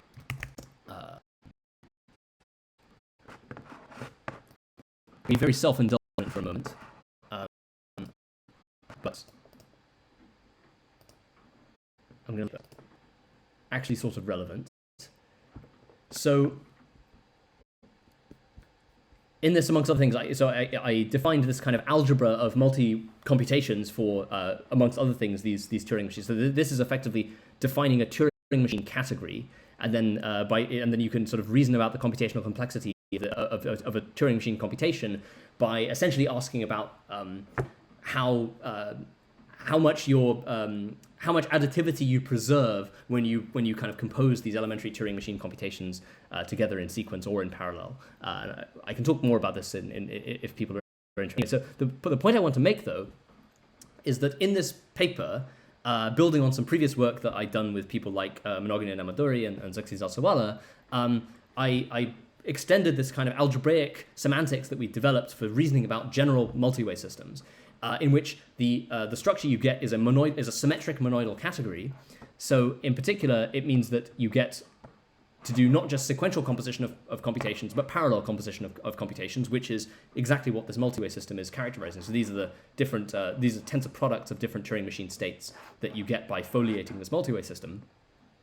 And so the point is that if you reason through if you try to extract the kind of general algebraic properties of this, then you get this SMC structure where you have an algebra of composition, where your sequential composition has to be associative and has to have an identity. So in other words, when you the operation of together computations is an associative one in sequence, and there's always going to be a computation that preserves the data structure that doesn't do anything, which is your identity morphism. But it also has this tensor product structure, which is what the multi-way system and the branchial graphs are capturing, where you can compose stuff in parallel, and that also has associativity and unitality, and it has this additional property that it's commutative, right? So unlike sequential composition, the notable thing about parallel composition is that it doesn't matter which order you do it in. So the tensor product structure is commutative, whereas the sequential composition structure is not. And that's fully encapsulated by this symmetric monoidal category object. So in that picture, if we think about, thinking about multi-way systems as symmetric monoidal categories, or as, one way you can think about them is that they are multi-way systems are a kind of concrete computational semantics for symmetric monoidal categories. Then one way we can think about causality, perhaps, causality is a measure of which, how to say this, I guess which sequential compositions can be collapsed into tensor products. Okay, so the idea there is, if we've got a multi-way system like this, let's go back to the tensor. So we've got something that looks like this, right? So because of the commutativity of the tensor product structure, I can always unroll, if I want to, these two branches of the multi-way system are parallel, but I could equally have applied them in sequence, right? I could have applied this event and then I could have applied this event, or I could have applied this event and then this event. So one of the key features of these symmetric monoidal categories generated by multi-way systems is that, which you can prove as an algebraic theorem, is that anytime you've got a tensor product, you can always unroll it into a sequential composition. So I'm going to define sort of unrolling of tensor products into sequential compositions, i.e. Unrolling of branchial graphs into compositions of individual, multi-way histories, threads, whatever. So this is always possible, and that's very let's say always possible. So you can always do that, but the converse is not true. So if you have a sequential composition, it's not always the case that you can kind of compactify or collapse it into a tensor product. Sometimes you can, but sometimes you can't. So but there are obstructions to collapsing sequential compositions into tensor products, i.e. collapsing sequentially composed multi-way histories, threads, etc. into branchial graphs. And my conjecture is that these obstructions give us a general, general algebraic / compositional / functorial definition of causality in sorry, I can't do formatting, in arbitrary multi-way systems, right? So the idea is you take your multi-way system, you generate this SMC, you generate this monoidal category structure, then just algebraically you can prove that there are some sequential compositions that you can't collapse into tensor products, and my claim is that those sequential compositions are exactly those where the corresponding events are causally related. We know that that's true for things like graph rewriting systems or multi-way systems based on models of space-time, and the conjecture would be that's actually a kind of general feature, and that maybe my idea is this is a better way to think about how causality really works at a deeper level than we've been thinking about it before. So as I say, it's a more directly algebraic, more directly kind of category theoretic, functorial idea, but I think we can make it concrete, and that's really what I want to do throughout the course of this project. And the hope would be that as I say, that it eventually kind of subsumes a bunch of these other different definitions of causality. So that's kind of the idea. Let's do a quick check of complicated topics need long intros. I agree. post this recording on YouTube. Yes, okay, so Amok 101, I agree. So I think I set it up correctly so that I flipped some setting in my Twitch streaming settings or whatever so that this thing will get, this VOD will get preserved. My understanding is that because I'm not a Twitch affiliate, golden child, whatever, that recording gets deleted in 14 days, but I think I can download it. Someone tell me if I'm wrong about that. But if I can download it, then absolutely I'm going to post this on YouTube. That shouldn't be a problem. Stream quality is better. Repeat a question from WaveMorph. Question of interpretability of machine learning artificial neural networks using some kind of semantic clumping. Could be a dimension like zoom. I suspect I don't know enough about either machine learning / artificial neural networks nor about graph visualization to really give a sensible comment there. It sounds like a cool idea, but I don't think I'm qualified to say. Julia is saying we should make a glossary doc. Yes, we should. I mean, there are a bunch of the terms I'm using should have glossaries on the physics project website. Otherwise, if you go look up the paper by myself, by me, Xerxes, and Mano, the first in the ZX calculus papers, we put a glossary of a lot of this terminology at the end there. I'll share that paper in a second. WaveMorph is already commenting that there is a physics project glossary. SL8RZ, physics project brings space-time into question. Maybe that assumption is the problem here.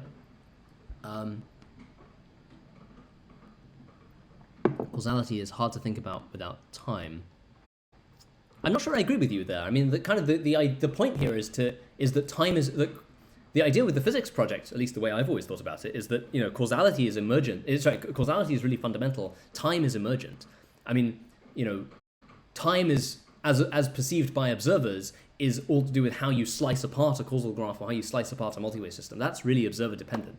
The thing that doesn't change, the thing that's invariant, if you have causal invariance and confluence or whatever, is the causal structure. So maybe it's a little bit abstract for sure, but I'm not entirely sure if I agree that it's necessarily hard to think about causality in the absence of time. I would argue that that's exactly the point of formulating it in this way. When you say measure, what does that mean? What type of object would this measure be? Okay, we'll see. You're going to have to help me out here. I don't know. I don't know in what context I use the word. I probably use the word measure in many different contexts in this stream. If you can say what the phrase I used was, or roughly what the context was, I can probably clarify what I meant. But otherwise, I'm just as confused as you about what I meant when I said the word measure. You got to speak with Julian Barber, or do you have any thoughts on his takes? I mean, I haven't spoken to him about this stuff. I don't know. I mean, I must confess I don't know Julian's work well. I mean, I think it's nice that there are people outside of, I think it's very good actually that there are people outside of traditional academic structures who are really thinking about these questions in a fairly deep way. And from the little I understand, I think Julian is a person who thinks about these questions about the nature of time and so on in a fairly deep way.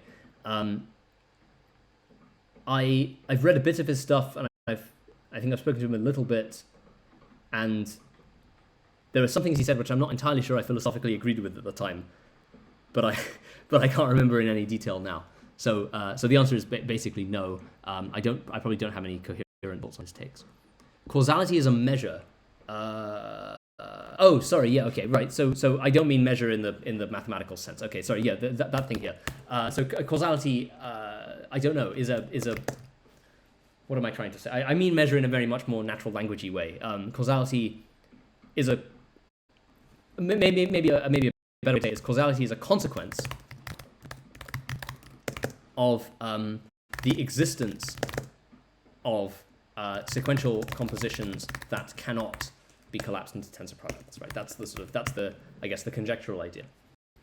So it's precisely the idea that that there are certain things you cannot parallelize just by virtue of the algebraic structure of the multi-way system. And again, one of the technical things I'm hoping will come out of this is one question I've been interested in for ages from a technical standpoint is if you're given a multi-way system, you're given a multi-way states graph or something, you've got the multi-way states graph and you've also got the multi-way causal graph. So if I say something like evolution causal graph here, then we can show maybe both things in a single diagram in a minute, once my kernel wakes up. There we go.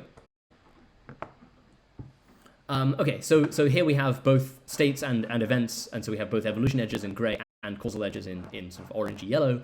And the point is here that clearly the multi-structure, the states graph structure, constrains the set of possible causal structures, but it doesn't determine it completely, right? So if I just give you a multi-way system, if I give you a multi-way states graph, and I ask what causal structures, what partially ordered sets or what directed acyclic graphs representing causality are compatible with that multi-way states graph, then you might be able to give me some equivalence class, but you won't be able to give me, in general, you won't be able to give me a unique causal structure.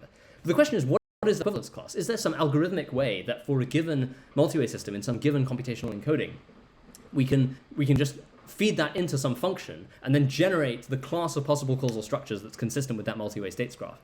That's a question I'm super interested in, and that's not an algorithm we currently have. But my suspicion is that if my conjecture is right, that this is really a fruitful way to think about causality in a general class of multi-way systems, then this may get us closer to devising an algorithm of that kind, to answering the question, what causal structures are compatible with a given multi-way states graph, or a given sequence of branchial graphs, or whatever. Barber seems to say, Wavemorph is saying, Barber seems to say time is less real than Wolfram, perhaps, but it's all mostly words. Not sure if there's any difference in actual models. Yeah, I mean, my impression was that Julian, I mean, he's trained as a physicist, but I think most of what I've read that he's talked about in stuff that he's said about the nature of time has been more philosophical, in the sense of being more wordy and less. He seemed to have a bit less of an emphasis on kind of tangible mathematical models. I have nothing against philosophy, but I kind of feel like questions about the nature of time and the nature of causality, these are questions which, in some sense, there's enough philosophy already out there. I think enough people have written metaphysical essays about these things. I think what there's definitely a shortage of, what there's a dearth of out there, is sort of concrete mathematical formulations. And so I'm intentionally trying to resist a little bit these perfectly interesting philosophical speculations. I think we can probably make a greater contribution on the more tangible end. But if people have suggestions, again, for work of Julian that I can look at that you think might be relevant, let me know. I'm very happy to receive papers and things like that in the Twitch chat. Okay, well, so we've been going for an hour and a half. I may need to take a break in a little bit just to refill my tea and other things, but maybe let's at least make a start on doing some getting some more detailed content. Wavemorph is saying, I'd love the full development stream of a graph rewriting system with subgraph isomorphism and Spring embedding using ChatGPT or Copilot. Interesting. So Copilot is something I briefly used and wasn't particularly impressed, but it may have developed. I don't know. It may be better now than when I used it a couple months back, but that might be interesting. I may not be the right person to do that. I'm quite bad at the prompt engineering, but I don't know. If people think that would be an interesting stream, I'm happy to give it a go. Okay, so let me try now doing a switch to, give me one moment while I do a tech reconfiguration. So I have a piece of software on a company that appears to be headquartered in Hong Kong that has I discovered yesterday, has extremely poor customer service, but oh well, that's how it goes. I'm not sure if I'm allowed to say that or not, but whatever, I've said it now. Twitch can ban me. Hang on, come on. What? How can you not find...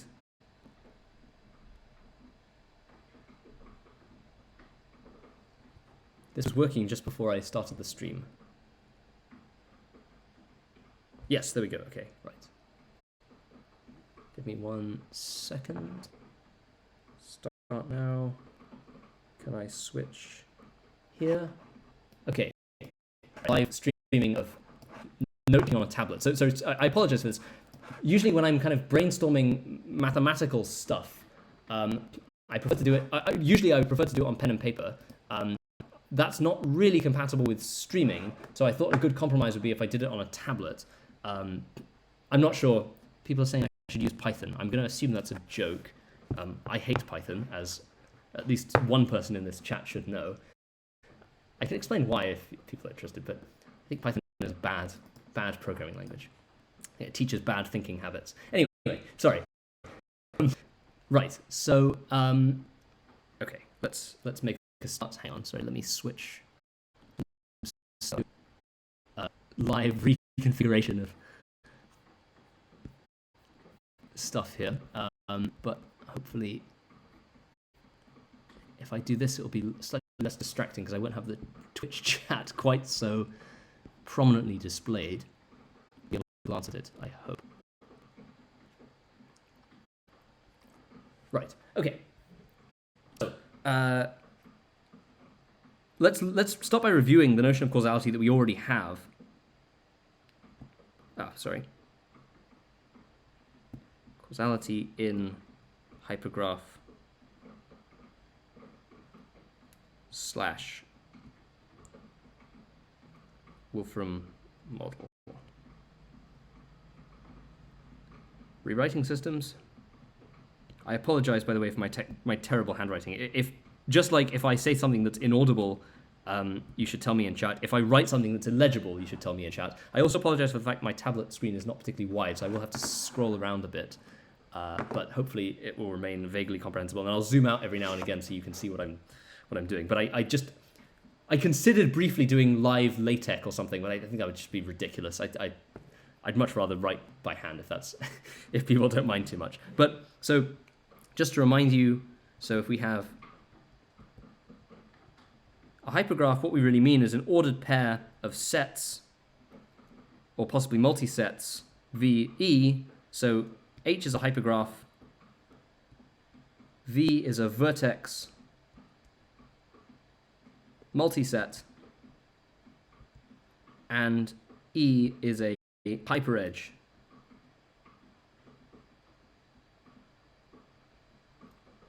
multiset.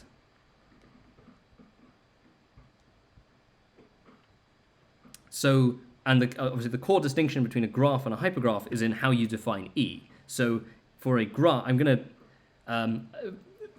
for reasons that I already stated earlier in the stream, I'm not really going to distinguish too much between directed and undirected graphs and hypergraphs because to a certain extent it doesn't really matter. So I'm probably going to play it a little bit fast and loose with which one I'm using. But I'll try to stay consistent, but just a fair warning if I seem to veer wildly. But so with a graph, so this would be a definition of a directed graph, I guess. Your edge set is a subset of the Cartesian product of the vertex set with itself. So in other words, it's a subset of this. So this is the set of all ordered pairs of vertices, and so then your edge set is a subset of the set of all ordered pairs. Right? That's pretty intuitive. So the only difference with a hypergraph then is that you're saying, well, now our edge set is a subset of the power set of V. So in other words, the set of all subsets. But actually, we don't want the edge to be. We want the edge set to be an arbitrary non-empty. We want each edge to be an arbitrary non-empty subset of the vertices. We don't want empty hyperedges. That doesn't make a lot of sense. So we want to do a set minus the set containing the empty set, right? And so that defines us. That defines a directed notion of a hyperedge, analogous to the ordinary graph tree. And so then, if we do things a bit loosely, so loosely, a rule. This is very loosely. A Wolfram model rule is something of the form H1 V1 E1 H2 V2 E2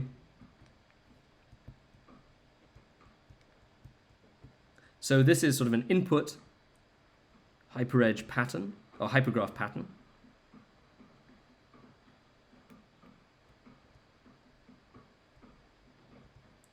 And this is sort of an output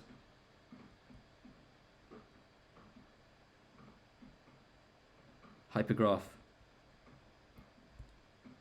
pattern. So going back momentarily to our thing over here, so that would be a rule like this. So we've got a hypergraph on the on the left, and we've got a hypergraph on the right. And so this is our H1, H2.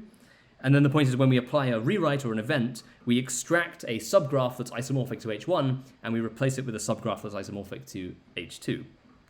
And so then causality, this is a very loose definition, but I'll make this more mathematically rigorous in just a moment.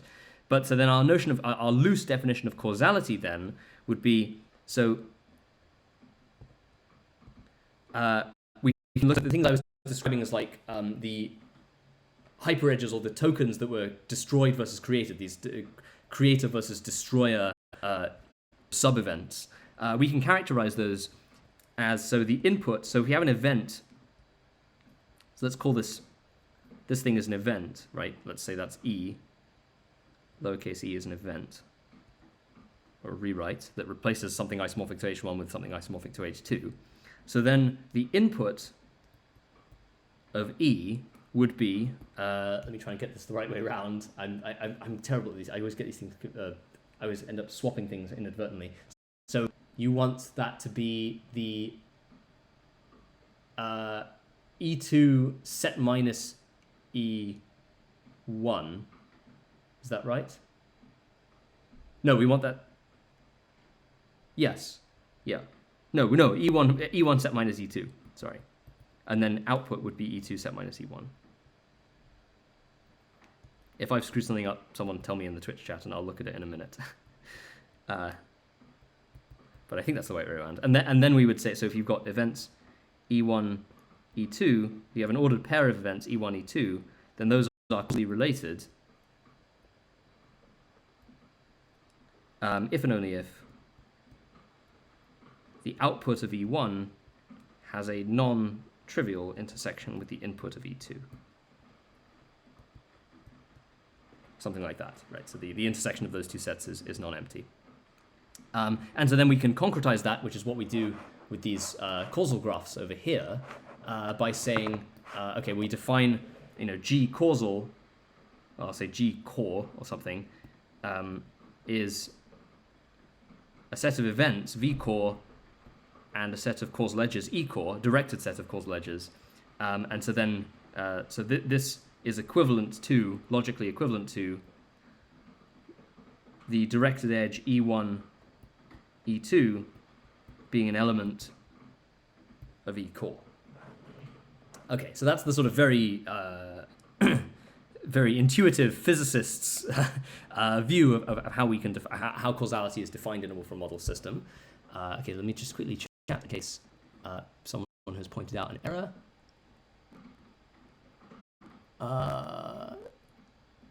Whale Saucy is making a connection to rings of events on CPUs. It's interesting with distributed systems. Wavemorph is talking about access code for isomorphism in set replace, which is hard to understand. I mean, so multi-way system is actually not using set replace. It's using subset replace, which is a different code base, and isomorphic hypergraph Q, which does have a paper associated to it. So if you want comprehensible hypergraph isomorphism code, I'm not knocking set replace at all, but that might be easier to understand. I don't know. Have I looked at OpenCog's atom space? I haven't heard of these things.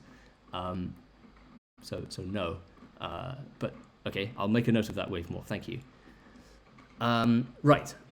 Okay. So now to be a little bit more formal, or a lot more formal, to give a proper definition, we need to use some ideas from the theory of graph grammars and from algebraic graph rewriting. So let's start by defining. So if we define actually, most of what I'm going to say here doesn't care about whether it's a graph or a hypergraph. So I'll say this is I'll make it intentionally ambiguous.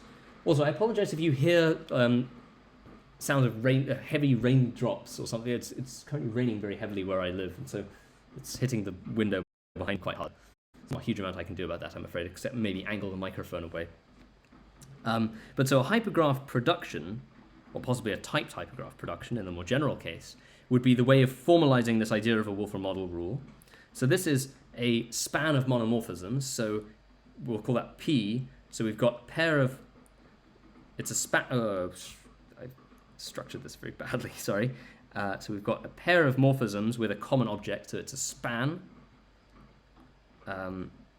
So looks like this.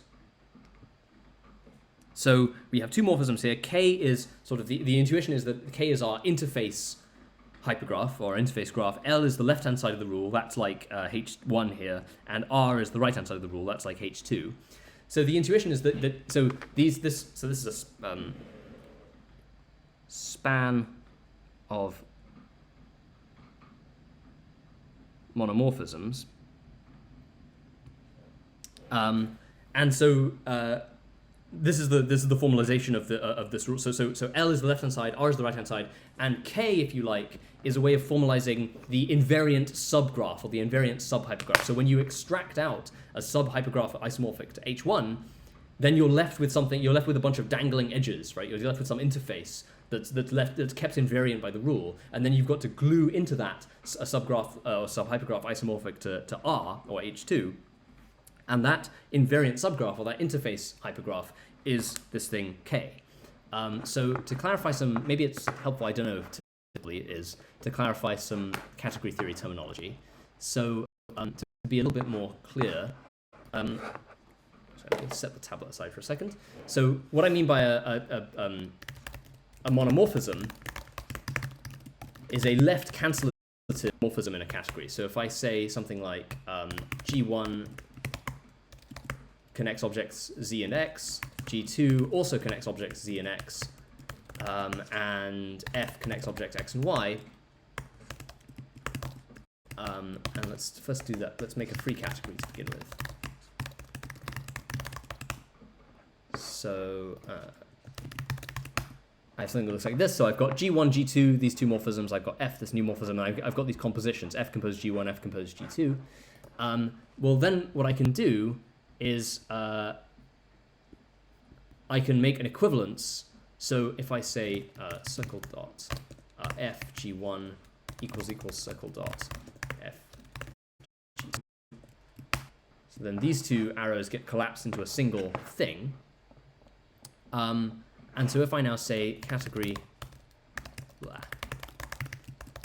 monomorphisms, then we can see that F is not, that most of these morphisms, or most of these arrows are indeed monomorphisms, meaning that they are left cancellative, that they are, if you like, the category theoretic generalization of injective functions in analysis.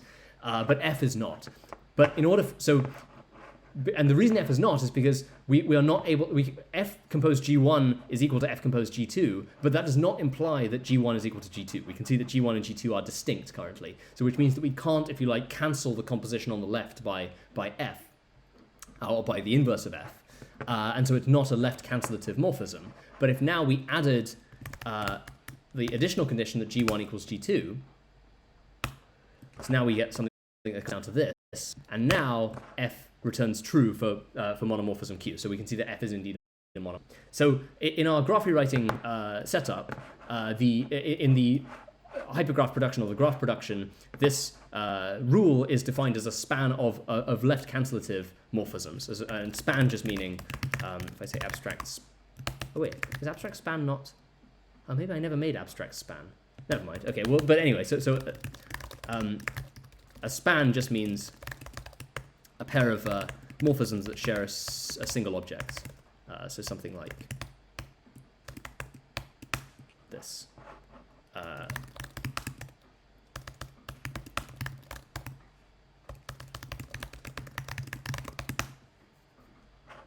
Right. So here the common object being X. So that's the setup we're in. Monitor the chat. Interesting how the flow of thinking, for example, a mathematician can prove the stream of this discrete keyword. Yeah, I mean, like, I don't know. I've yet to find a workflow that is as good for just scribbling down some commutative diagrams as just, grabbing a pen and paper or possibly a tablet. Doing live ticks diagrams or something. Yeah, that's a form of discretization that I can't really deal with. I think I'd be a lot slower at dealing with. Julia is pointing out that NLab is a category theory. Absolutely. If I use a category theory term and I don't define it, well, A, you can complain in the chat and I'll try and define it. But if I'm going too quickly or whatever, or you don't understand what I'm saying, if you look up something like span or monomorphism or even probably graph production or something in NLab, I'm sure you'll find an article that explains it much better than I could. But yeah, so then the idea is that we have our left and right hand side of the rule. We have our invariant subgraph. So now we can define a match. So a hypergraph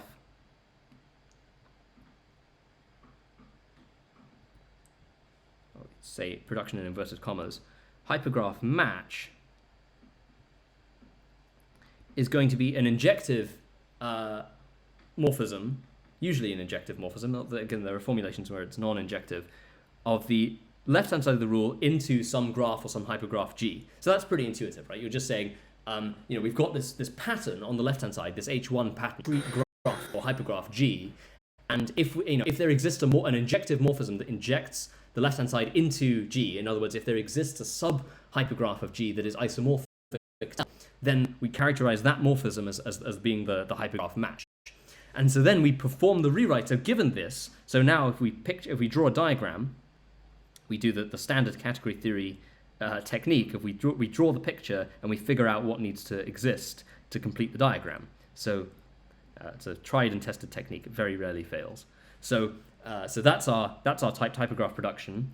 Then we also have this, our hypergraph match. So now we can ask, what's the minimum structure that we would need to impose in order to make this diagram commutative and possibly obey some universal property? So it turns out that the canonical way to do that is using what's called double push-out rewriting semantics. So hopefully I'll try and break that down in just a second. But the idea is, okay, so we've got what's called we perform what we call a push-out. I just realized I'm gesturing at the tablet, but of course you can't see that. That's a bit of a failure of interface, but oh well. Sorry. So here we've got a pair of morphisms that are sequentially composed, and to this we can apply something called a push-out complement. So we can form what's called a push-out complement square. So we can apply this.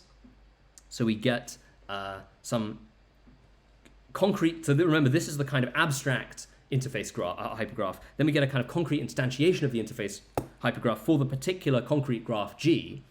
So we've got some morphism K that injects K to D.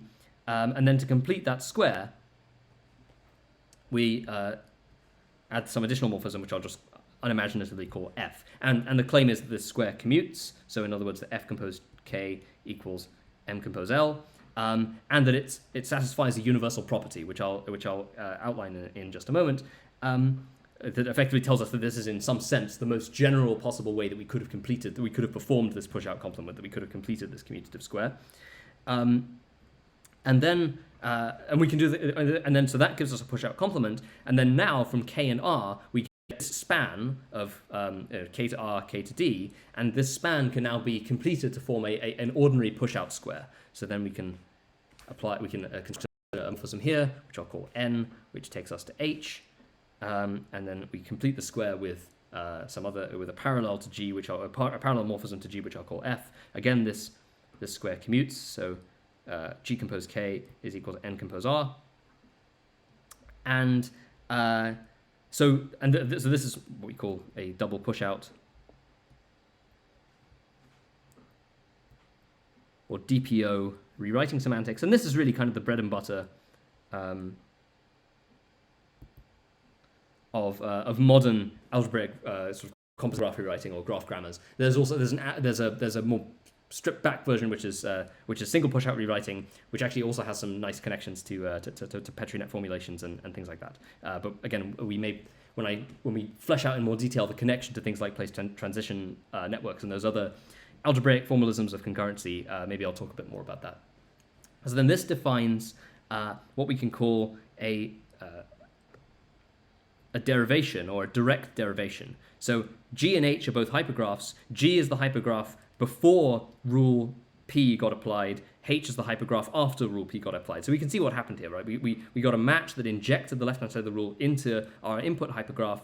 We completed this square, which gave us the information about what the invariant graph K, subgraph K becomes when we apply this rule when we extract out the subgraph isomorphic to L from G. Then so that's what the push out complement square gave us. And then the other side of that is we get which is the push out square, tells us then what, when we inject in a subgraph or subhypergraph isomorphic to R into D, it tells us what we obtain, which is hypergraph H. So we call this, so this is using rule or production P match M, and this we call a direct hypergraph derivation.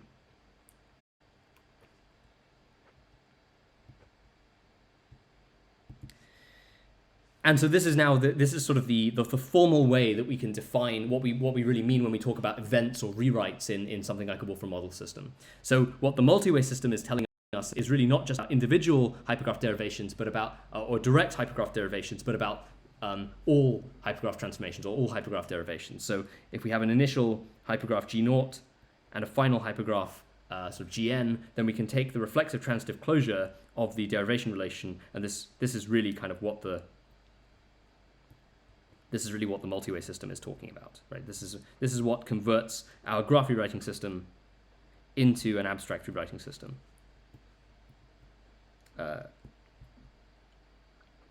Abstract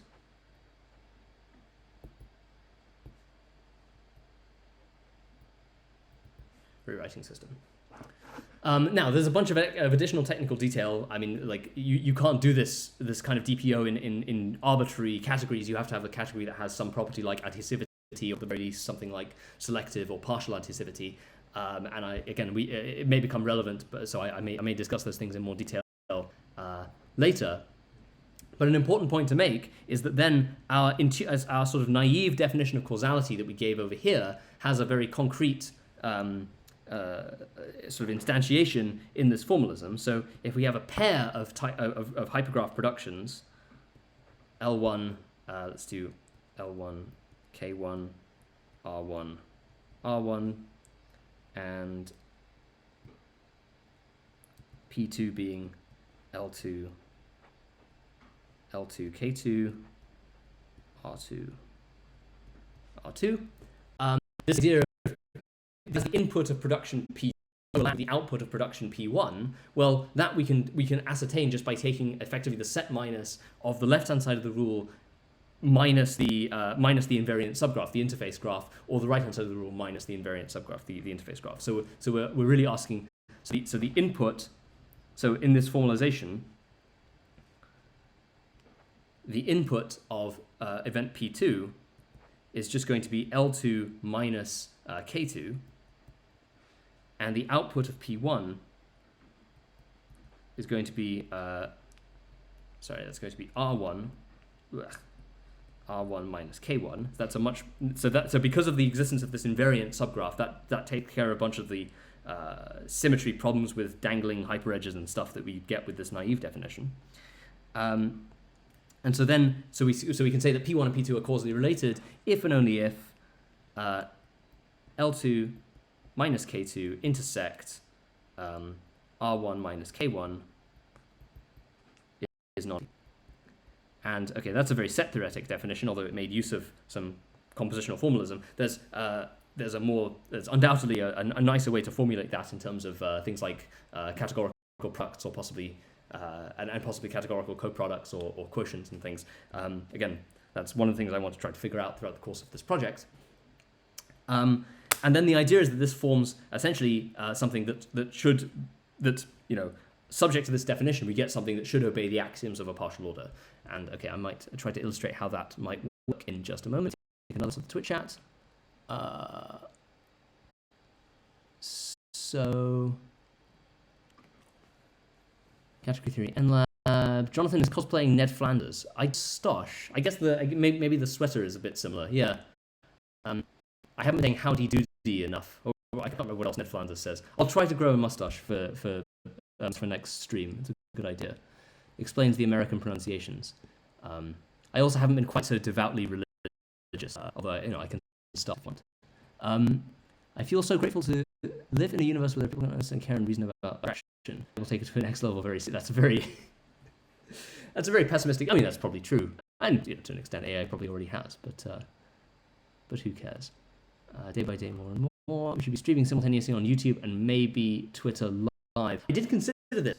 So this is maybe a question for you guys, to people who know about streaming. So I got a bit worried because I thought I'd need to download fancy OBS or something if I wanted to simulcast. Because I thought about doing, because I know in the Wolfram live streams we used to simulcast to like, I think to Twitch and to Facebook Live and to YouTube. And that seemed to work pretty well. And actually, in some sense, my recollection was that we tended to get more engagement on YouTube than on Twitch, or at least we had a very different sort of engagement. We got more nutters. We also got more. We just got more engagement in general. Maybe I should not say nutters. I mean, I appreciate it. We got slightly more. More people with unsolicited correspondence about their own theories of the universe that appeared on YouTube, or at least that was my anecdotal observation. But no, I'm all for doing that, but I don't know. Actually, as Julia says, I don't know how viable that is. I mean, I might, if I can figure out what was going wrong with my network setup and see if I can fix that, then we can do that. Describe a recipe for making an omelet using terminology from category theory. Got a pretty funny result. I don't doubt that at all. ChatGPT is pretty good at being. Oh God. Okay. Quantities are in the same category as the ingredients. Well, clearly recipes are endofunctors, right? I guess that's the interpretation. In that, but I don't know what it is. Okay, right. Now I've got to figure out how do I add a new. There's got to be some way I can add a new page to this, right? How do I do that? Oh, there we go. Okay, so that's our first jumble of vague notes. But then to the point is that equips us with some notion of causal structure. Wavemorph is complaining you only hear about 20%. Is that a network issue, or is my microphone cutting out? Or is that just, I mean, I can't tell how much of this is connection issues on my end versus issues on Teams, then it's probably on my end. Maybe closer to 5%. That's not good. I can try to speak with greater informational redundancy. I can try to repeat more stuff if people think that's helpful. I'm not sure. But yes, anyway, so there are actually, before I move on to that, before I move off this point, it's important to stress actually that there are two very crucial and deeply related theorems in sort of the theory of algebraic graph rewriting and compositional graph rewriting, which are the concurrency and parallelism theorem. So the concurrency theorem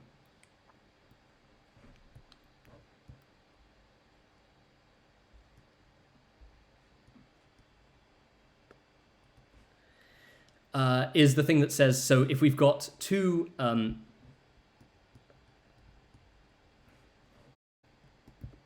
E-related, I'll say, you may have noticed I'm using hypergraph and graph interchangeably as I said I would, so I'll say hypergraph, just I may drop the hyper in a second. Hypergraph productions, which really just means that they're sequentially related, then they can effectively be composed sequentially, right? So we get an E-related transformation sequence.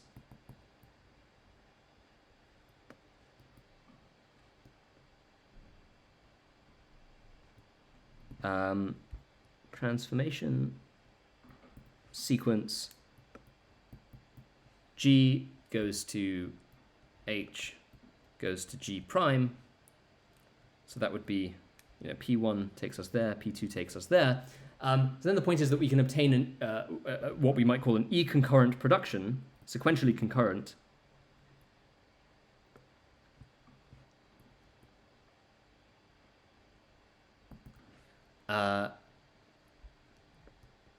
giving us a direct derivation from G to G prime by essentially filling out this square. So we started with G, we get one direct hypergraph production under P1 that gets us to H. We have another direct hypergraph production under P2 that gets us to G prime, and then we can complete this commutative diagram by constructing this E concurrent graph transformation using the star operator. And so really the concurrency theorem is the thing that tells us that the graph rewriting forms a category, right? And it's telling us that if we consider each one of these direct hypergraph productions to be a morphism, it's exactly the concurrency theorem that's telling us that we can compose those morphisms together in parallel. That if you can do one hypergraph rewrite and then apply another to the output of the first, then there's always a direct hypergraph rewrite that would have taken you directly from the beginning to the end by essentially this sequential composition, or what in the theory of graph composition. So, but there's also a dual version of that, which is the parallelism. So in parallelism theorem, we would say, okay, so now P1 and P2 are sort of parallel productions. They're sequentially independent sequences. So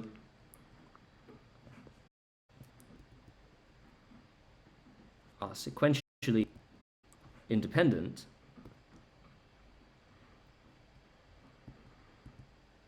So in this case, we'd imagine that there are transformation sequences that take us from G to H1 to G prime, and from G to H2 to G prime. And then the parallelism theorem guarantees that this allows us to obtain a parallel production, giving us a direct, so P1 plus P2, which is the parallel production,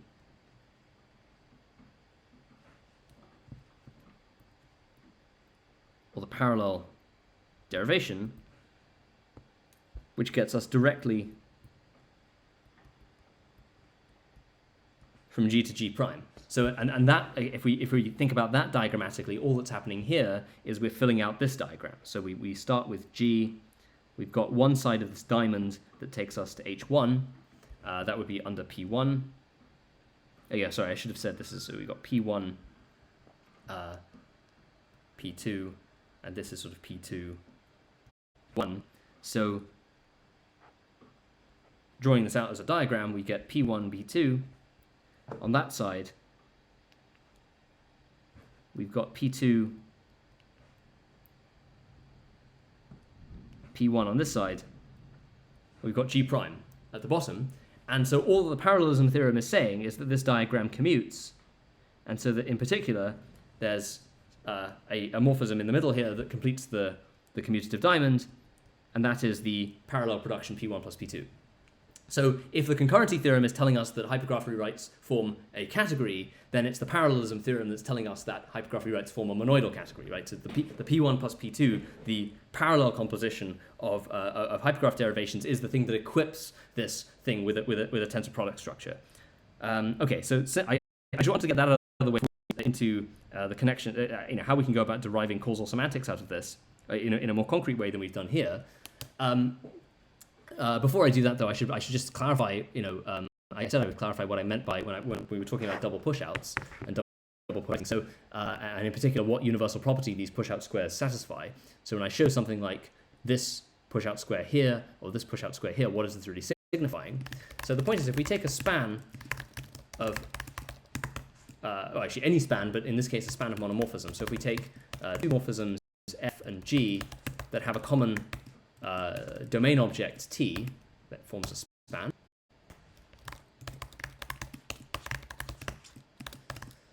So in the full form, that looks like this. But because we want the pushout square to commute. So we've got F from T to A, G from T to B. That's the span we started from. I1, I2 are injection morphisms that map us into the pushout, the pushout completion of A push out B or A coproduct B or something, and then of course we've got these compositions. I1 compose F, I2 compose G, but we want the push out square to commute. So these things are actually equivalent. They collapse for the reduced labeled graph. They collapse down to a single square.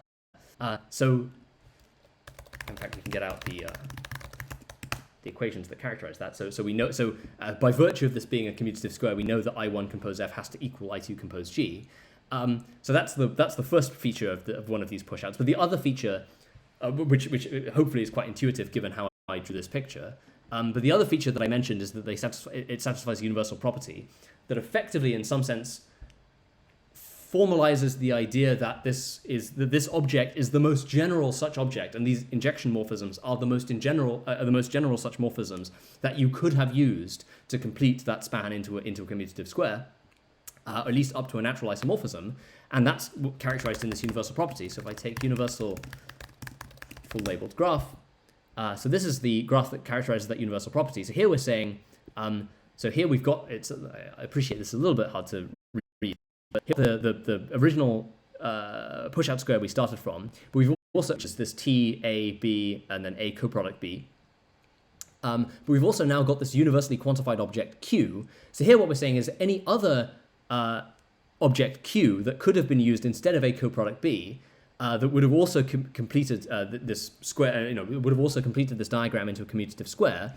For any other such Q, and for any other set pair of injection morphisms J1, J2 that completes that push-out square, there is a unique morphism U. That's what this exists, exclamation mark U, dash, telling us that there is a unique morphism that maps from A coproduct B to that universally quantified object Q. So if we mod out by that, so reduced labeled graph, so that's telling us that this, I want reduced universal labeled graph, I think. Wait, that's universal reduced labeled graph, sorry. There we go. So that's the slightly cleaned up version with those conditions imposed. So what we're really saying is,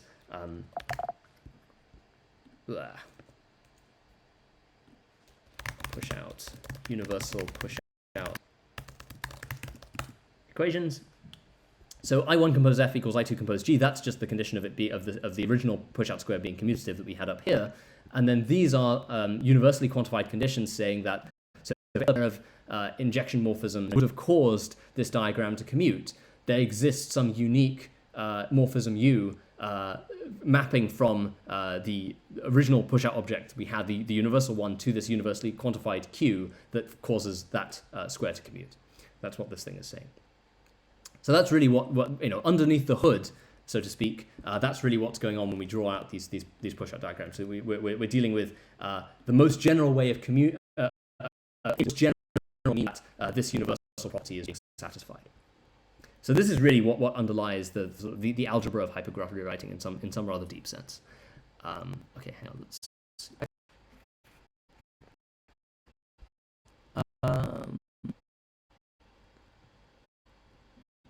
Okay.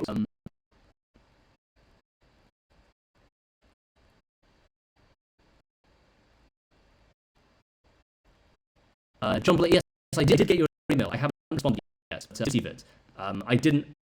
What I respond is I didn't immediately see to things that I was working on, but that's probably my failure rather than yours. Concurrent and concurrently sequential. Seems like that would reduce just adding placeholder nodes in the two edges you're trying to connect. These are transformations in category theory.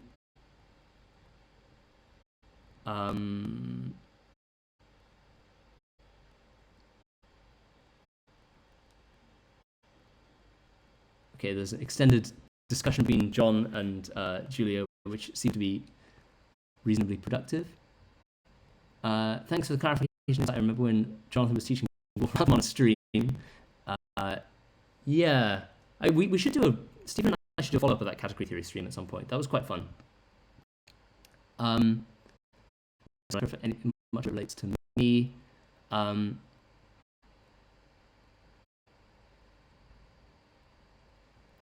Can you comment on geometric unity? Oh, my video is cutting in and out, says and Rice 7. I'm sorry, people have commented this. Again, if people have suggestions for what I can do if there are particular things you want me to repeat, I'm happy to repeat them. If people have suggestions for how I can make my video, then put to suggestions. Okay, Amal is asking, can I comment on geometric unity? So, yeah, it's not really. I looked at Eric's paper. I'm not really sure what I can say. I'm sympathetic to the idea of, well, certainly of attempting to unify fundamental forces in theory, and sympathetic to the idea of just trying to do that by defining effectively a really large to something like the standard model gauge group plus the Poincare with appropriate dimensional restriction. I don't think that's inherently a stupid idea. Do I think that? I mean, when I tried to read Eric's paper, a lot of it was quite incoherent, at least to me. But that may just be because I'm not an expert in the area. It seemed to be mostly a sort of restatement of a bunch of gauge theory concepts that are quite well known, together with some assertions about, these diagrams commute or whatever, with no real justification. I mean, yeah, I'm not. If I understood it better, I would comment more, but I don't. So sorry.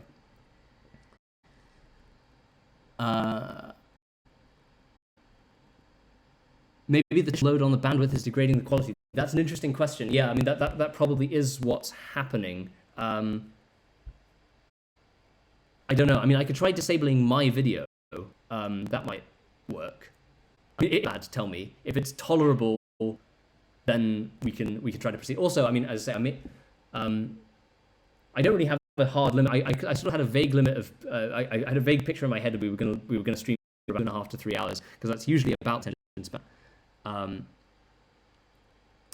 Cutting edge thinking with potato, but don't give up. Okay, I'll try not to.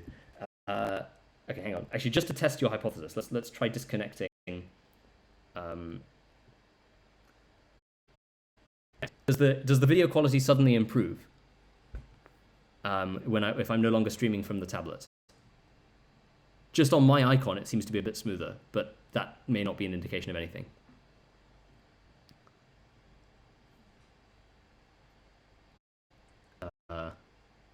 There's a marked improvement. Okay, that was sort of my that's annoying.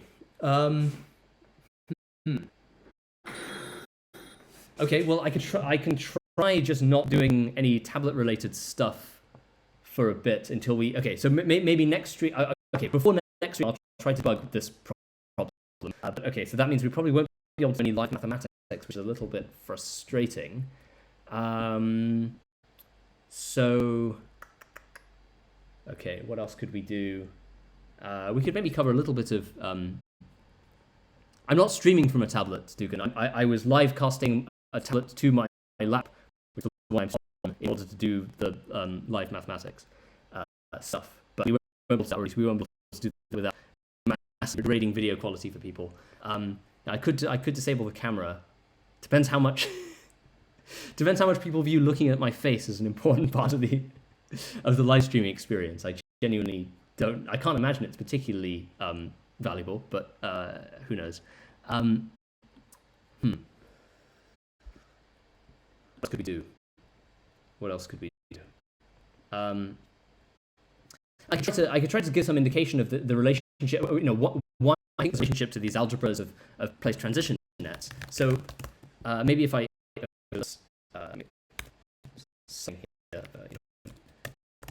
connection to place transition nets, monoids, Petri net algebras, etc. So if I construct a Petri net, let's say, I don't know, let's do a simple Petri net. So let's have, I don't know, 3 places. Let's do 3 transitions. And let's have arcs from let's do A to T1, B to T2, C to T3, and then, I don't know, T2 to C, T3 to B or something. Is that a stupid? I actually have very little intuition for that. That looks like a very stupid. But okay, it's a Petri net of a kind. Maybe have T1 connect to B or something. Oh, sorry, wait. Okay, that's a slightly less stupid looking Petri net, although it does have a cycle in it. Okay, so this is meant to be a fairly minimal model of a distributed system, or possibly a chemical reaction network. And so the idea would be that, okay, so I can define a marking of, this is terrible because I can't even write the equations that describe formally the thing that I'm doing. Well, okay, well, hopefully, as I say, we'll figure this out by the time we next do the stream. But if I then say labeled graph, So now I've defined a Petri net with a marking. So we've got one token at place A, two tokens at place B, three tokens at place C. And then what we should be able to do is, if I take Petri net object expression, I do multi-way Petri net,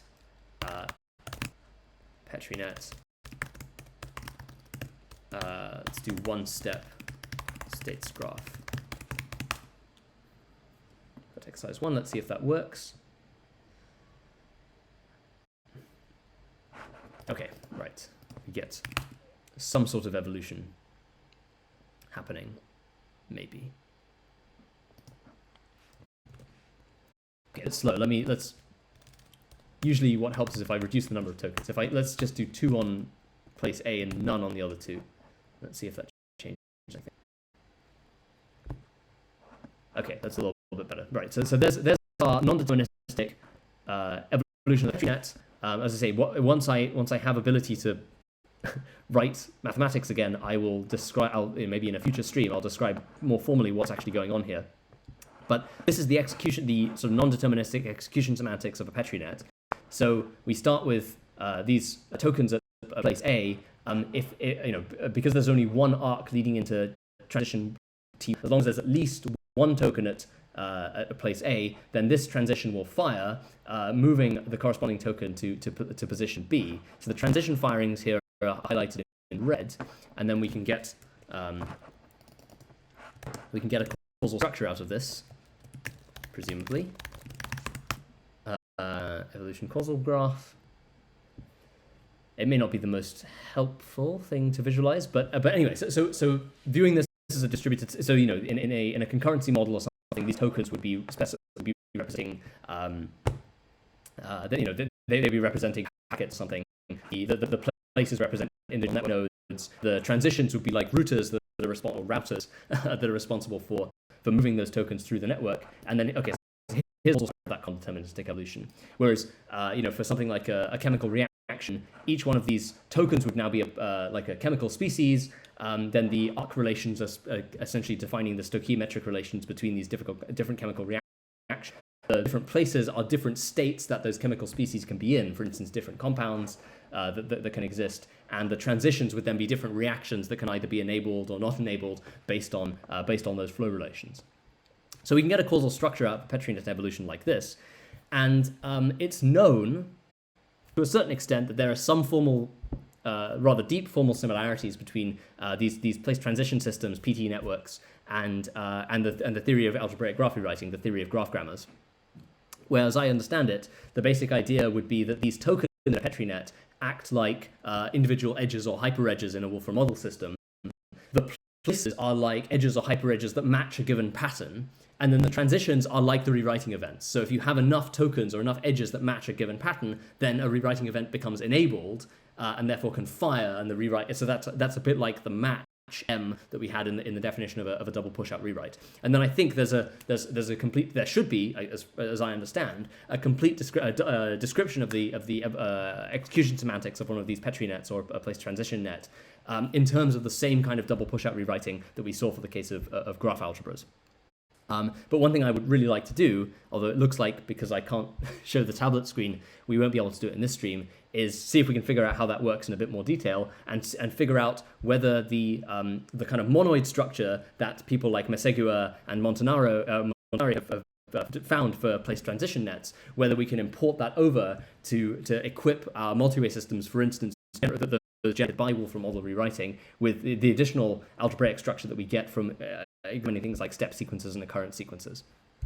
And I should say, one of the reasons why I want to do that is because my suspicion is that a bunch of these, the distinction between step sequences and occurrence sequences in place transition nets, which is known to be to have some functorial characterization, I think is probably a less general version of the duality between what in the Wolfram physics project we call fibrations versus foliations. So if you've got a multi-way system or a causal graph, two different ways that you can define different updating orders. One is to use a kind of fibrational picture where you take the multi-way evolution graph like this thing, and you define a path, a fiber through the states graph. That defines one notion of updating order.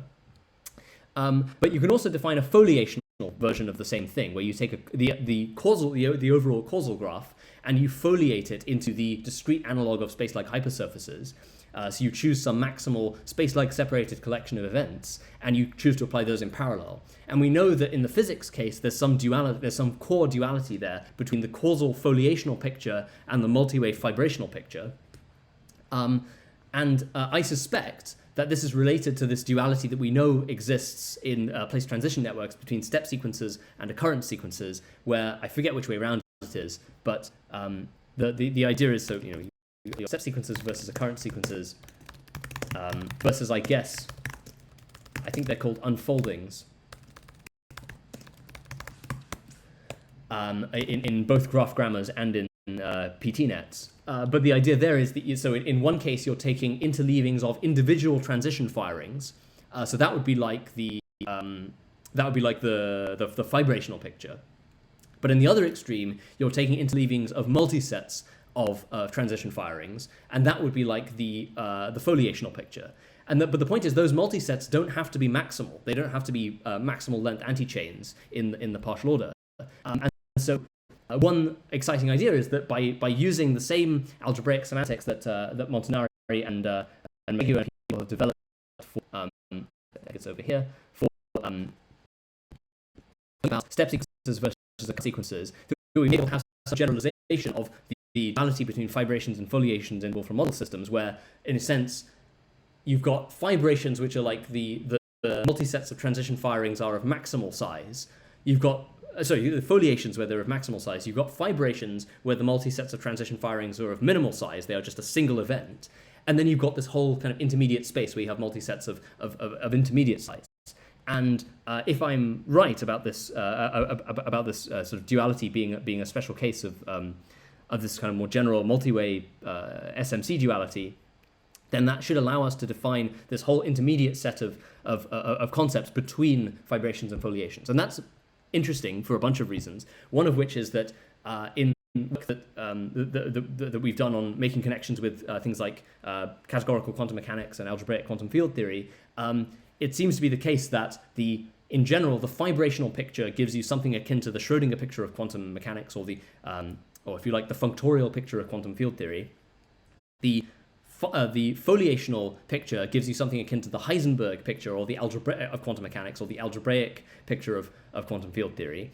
And then, so presumably, if there is this sort of intermediate space of things in between, fibrations and foliations that we get from taking arbitrary multi-sets of transition firings, then that should be something that presumably is analogous to like the Dirac or interaction picture, or some kind of intermediate formulation of quantum field theory that is neither purely functorial nor purely algebraic. So you get something in between the Schrödinger and Heisenberg pictures of quantum mechanics. That would be one exciting sort of byproduct to this. So that's something which I do want to investigate further. But given that I can't write stuff, I'm not sure if we'll be able to do that in this stream. But I wanted to give you some indication of what I think would, at least one thing that I think we're working towards. So maybe voice is getting a little bit tired, and we've been going for about 2.5 hours. Let me take another look at the stream.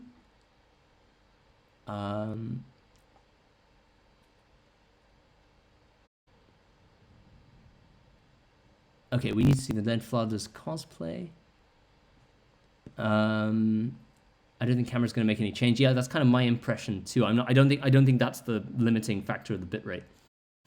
We could try audio only. We could. I'm not sure how compelling that would be. I thought the point of Twitch is that it's very much an audio-visual medium. We've all seen your lovely forehead. My experience was that my forehead got commented on in the early days of the physics project live streams, almost more than any other feature of what we were doing or saying.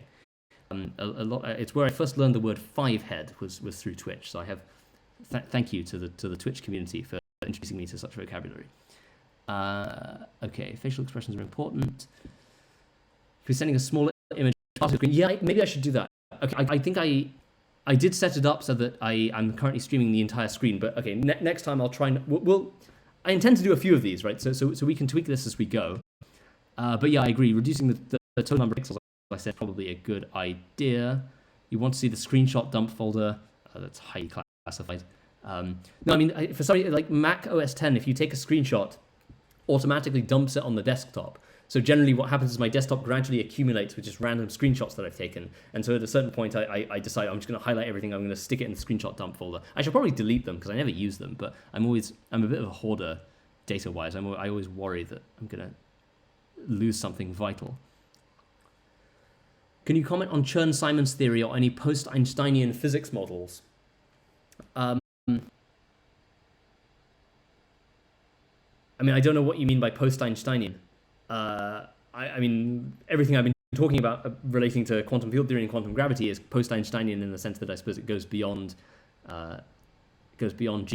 If you have particular questions, I mean, I don't know. I think Chern-Simons theory is interesting. I generally am a fan of this interplay between algebraic geometry and fundamental physics. And in fact, I suspect that a lot of these, because we know there's already a deep connection between algebraic geometry and category theory, I actually think that these categorical foundations may go some distance towards showing why things like Chern invariance, Euler-Pontryagin numbers, Gopakama-Witten invariance, and so on, show up. These kind of algebraic geometrical invariants show up so readily in fundamental physics. I think we may get, my speculation would be we may get some deeper insight into that by looking at really the kind of underlying functorial structure of physics.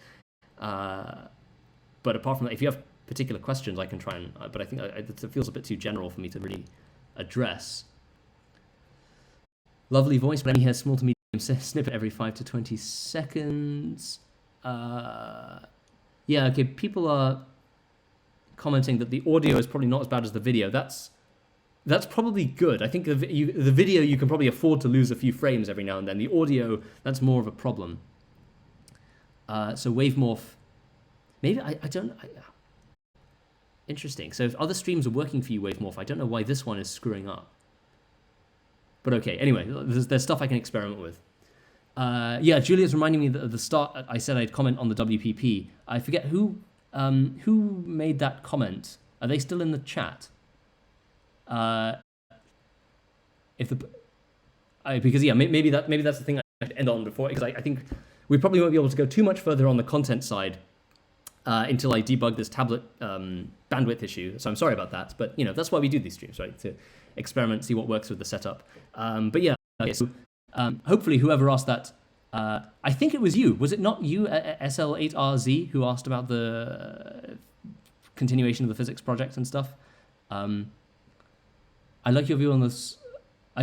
Your thoughts on the causality hunt from the point of view of computational irreducibility. Yeah, I mean that because this exactly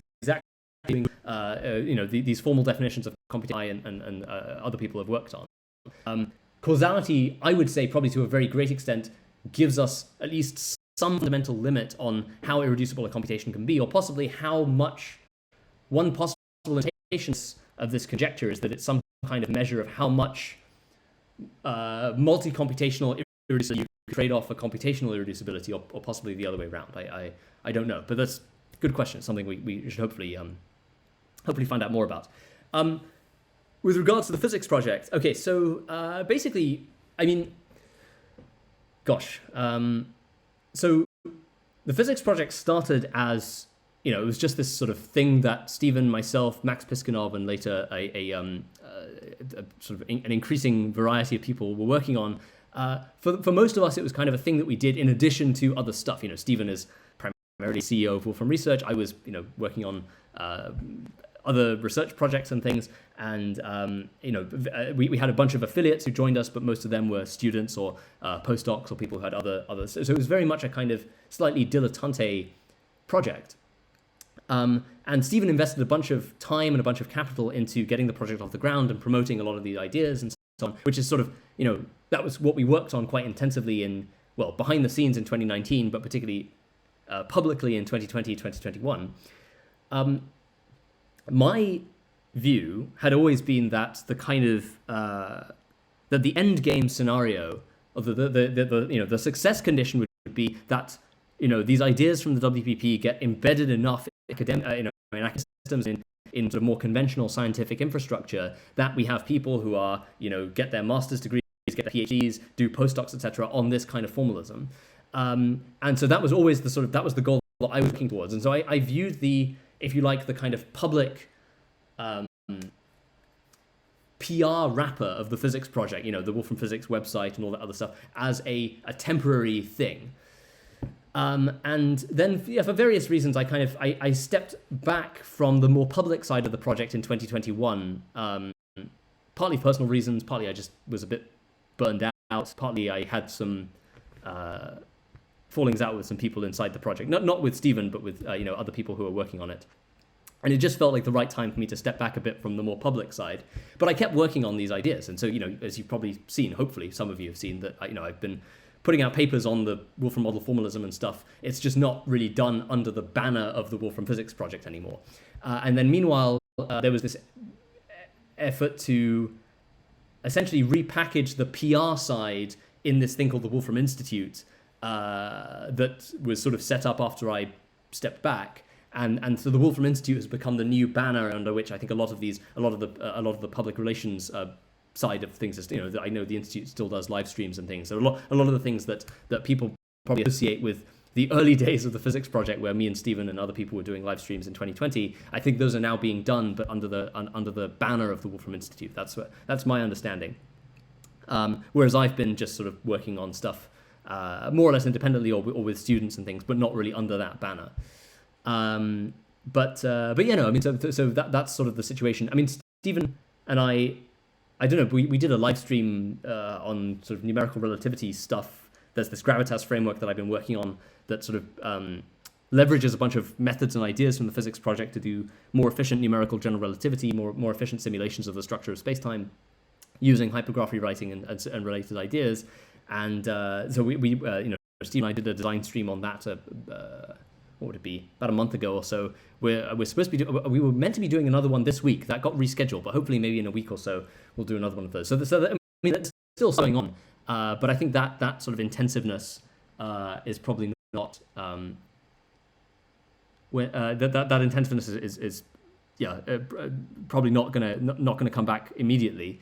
I mean, partly it's also just Stephen is with other stuff, right? I mean, so for a time that the physics project was his the main thing he was kind of excited to be working on. Now there's stuff to do with ChatGPT and this integration with Wolfram technology that's also very exciting. And I know that's been sapping a bunch of his time and his energy, and so maybe he's spending less of his time thinking about fundamental physics and whatever. I don't know, but he still calls me occasionally. We chat about stuff. He's still pretty excited.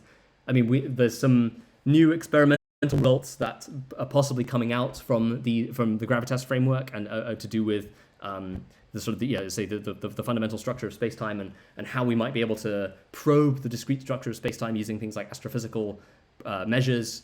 In particular, it appears that there may be some very, very general observable pitch shift in gravitational radiation we expect to be dependent on the kind of the underlying discretization scale of space-time. If that's true, that would be quite exciting. That's something that Stephen's expressed quite a bit of interest in. So it's possible that that intensity will ramp up again. But anyway, all I'm trying to say is I think the physics project has changed a bit in its character since I kind of stepped back from my more public role, and so I'm probably in some sense I may not be the right person to ask about what exactly is going on there. But hopefully I'll be able to take once if people become a bit more free, if Stephen's schedule clears up a bit, then hopefully I'll be able to take on a bit more of a public role again. Because to an extent I do miss it. I liked one of the reasons I wanted to do this live stream was because I missed doing stuff like this. This live science stuff I don't really get a chance to do that very much anymore. But hopefully Twitch will be my avenue to doing that. And so that Wolfram Physics Project used to be the way my avenue to doing live science or open science, but maybe now it makes more sense for me to be doing that sort of more solo. John Belay is, why not semantically define the graph structure like chemical formulas? Yeah, I mean you can, and yeah, if your individual vertices or individual hypernodes or something have semantic structure, then there are richer notions of causality that you can define. But I think for the time being, I want to primarily focus on this more structural notion of causality, and then maybe, if we get into the more deep into the relationship with chemistry and stuff, then of course we'll probably have to drill into more detail on what how we can equip multi-way systems where the individual vertices have semantic meaning with a presumably much richer notion of causality that's not purely structural. But I think that's a project for the future. Yeah, Wavemore was saying I never heard they never heard my comments on set replace or Met4 Systems Hypergraph. I mean, I've not tried. I've tried OpenCog. Obviously, I've tried set replace. They all seem to be pretty piece software. For the most part, I've kind of I've largely rewritten various bits of it to suit my own purposes. But that shouldn't be taken in any way as a comment or an insult to these other frameworks. It's just I'm a bit of a control freak. So that's all that's going on. Sorry, just getting another notification. Whale Saucy is pointing out that Stephen refers to me as a key figure in the WP on podcast. That's very nice. Yeah, no, I mean, I think, as I say, I think Stephen and I still have a pretty good relationship, even though I'm not as publicly involved anymore. Julia's giving a link to my center. Probably less said about that, the better. Thanks for the tip about the Wolfram Institute. Didn't know they were a separate Twitch channel. Has there been more than 2 streams? I suspect so, because I thought they were doing relatively frequent ones, but I don't know. I don't really follow the institute. Well, I follow from an arm's length distance to mix the metaphors, but I'm not very deep. I don't know in any great detail what the institute is doing, but I think they do stream quite regularly. The Wolfram Life Science thing is as important as the content itself. I agree. I'm not. I think there are parts of the scientific process, like this kind of more brainstormy stuff, that makes sense to do in public. I think there are parts like, writing papers or doing, involved computations or something, which is probably not so entertaining to watch, which I'll probably do. I think a lot of the heavy lifting of implementation and stuff that enables these live streams, I'll probably still continue to do behind the scenes, just because I don't think there's anything particularly insightful to gain by me streaming those. But certainly these more conceptual conversations where we're trying to brainstorm ideas or figure out how things connect together or whatever, I think there's great merits to these things being as public as possible. I certainly agree with that. R. Marx is asking, what's the biggest shift in my thinking since doing all of this work? That's an interesting question. I've had a bunch. I mean, actually, I don't know if Mark Jeffries is still in the audience, but he has more recent video interviews that he did with me, or that he uploaded with me, is about a big shift in my thinking, which is about computational irreducibility and its role in defining physical law. That I used to think that physical laws were really pockets of computational reducibility, whereas now I think them as being really things like general relativity and quantum mechanics, I think, are much more coarse-grained, essentially thermodynamic statements about the structure of nature that emerge as a consequence of computational irreducibility rather than the other way around. That's certainly a big conceptual shift. Another one is the realization, which is really what led to this desire to formulate stuff in terms of category theory, but the realization that to a great extent, it's the structure of computations that matters. It's not the semantic content, right? So you might have thought that, to derive laws of physics, you have to really care about the microscopic details of what's going on inside a hypergraph or something, or that it really matters whether you use a hypergraph or you use a Turing machine. One of the big kind of meta-discoveries, in my opinion, of the physics project is that it really doesn't. That what actually matters is, if you like, the algebraic or compositional structure of multi-way systems and causal graphs and so on, and that really the computational semantics that you use to generate them is in some sense secondary. And that's why I've been trying to push for this kind of more compositional perspective, where we're looking at the algebra for how elementary computations compose together. And I've started thinking more and more in terms of this structure that I call comp, which is the category of elementary data structures and elementary computations. And it's become increasingly my view that a lot of these ideas about computational irreducibility and computational equivalence and the role of the observer and so on could really be formulated in terms of very concrete algebraic properties of comp. I mean, that's another thing about, I used to think that the notion of measurement or the notion of observation was a pretty kind of mushy philosophical thing. But of course, one of the things that led to the physics project was this conjecture I made about relationship between completions in multi-way systems and the notion of measurement in quantum mechanics, and that's been progressively refined over time. And now I'm very convinced that actually we can find really quite a rigorous mathematical definition of what observation means, at least in a large class of multi-way systems. Okay, I should there are lots of questions coming in. I don't want to shirk any of them by any means, but we should. I'm going to, as my throat becomes drier and I become more tired, I'm probably going to become less coherent. And B, I think our designated moderator needs to go either at the top of the hour or very near to the top of the hour. So we may need to wrap up just a second. Let me see if I can answer any other things just very quickly. But thank you, R. Marks. I think if I know you from Twitter, I think your name is Ruben. If that's you. But yeah, thank you for that question. And I will hopefully we can talk about that later in more detail when I'm a bit fresher. Haven't just been talking continuously for the last 3 hours. Can you put something? Are we condemned by being biologically not well equipped to visualize things like points, paths, and surfaces? Yes, probably, but I mean that's really the power of mathematics, right? I mean that's why eventually we have to make this recourse to these very abstract structures like categories and algebras and things, because it's intuition and diagrammatic reasoning and visual reasoning gets a certain way, but eventually, as you say, that there comes a point where we're just not evolutionarily well equipped to think about these things at an intuitive level. So we have to develop kind of meta intuition by formalizing these ideas to a somewhat greater extent. I miss those special stream moments, Wolfram, and you can really keep an atmosphere of the exploration. Oh yeah, I miss it too, and I think Steven's told me that he does as well, and I'm certainly not opposed to doing more of those. Maybe not with the same intensity as we did back in 2020, but no, I mean that stuff was fun. Some implementations are interesting. I mean, we can try it, right? Like I might, just as for fun, I might trial a stream of just me writing code in silence or something, but I really don't think that's going to be as fun for people.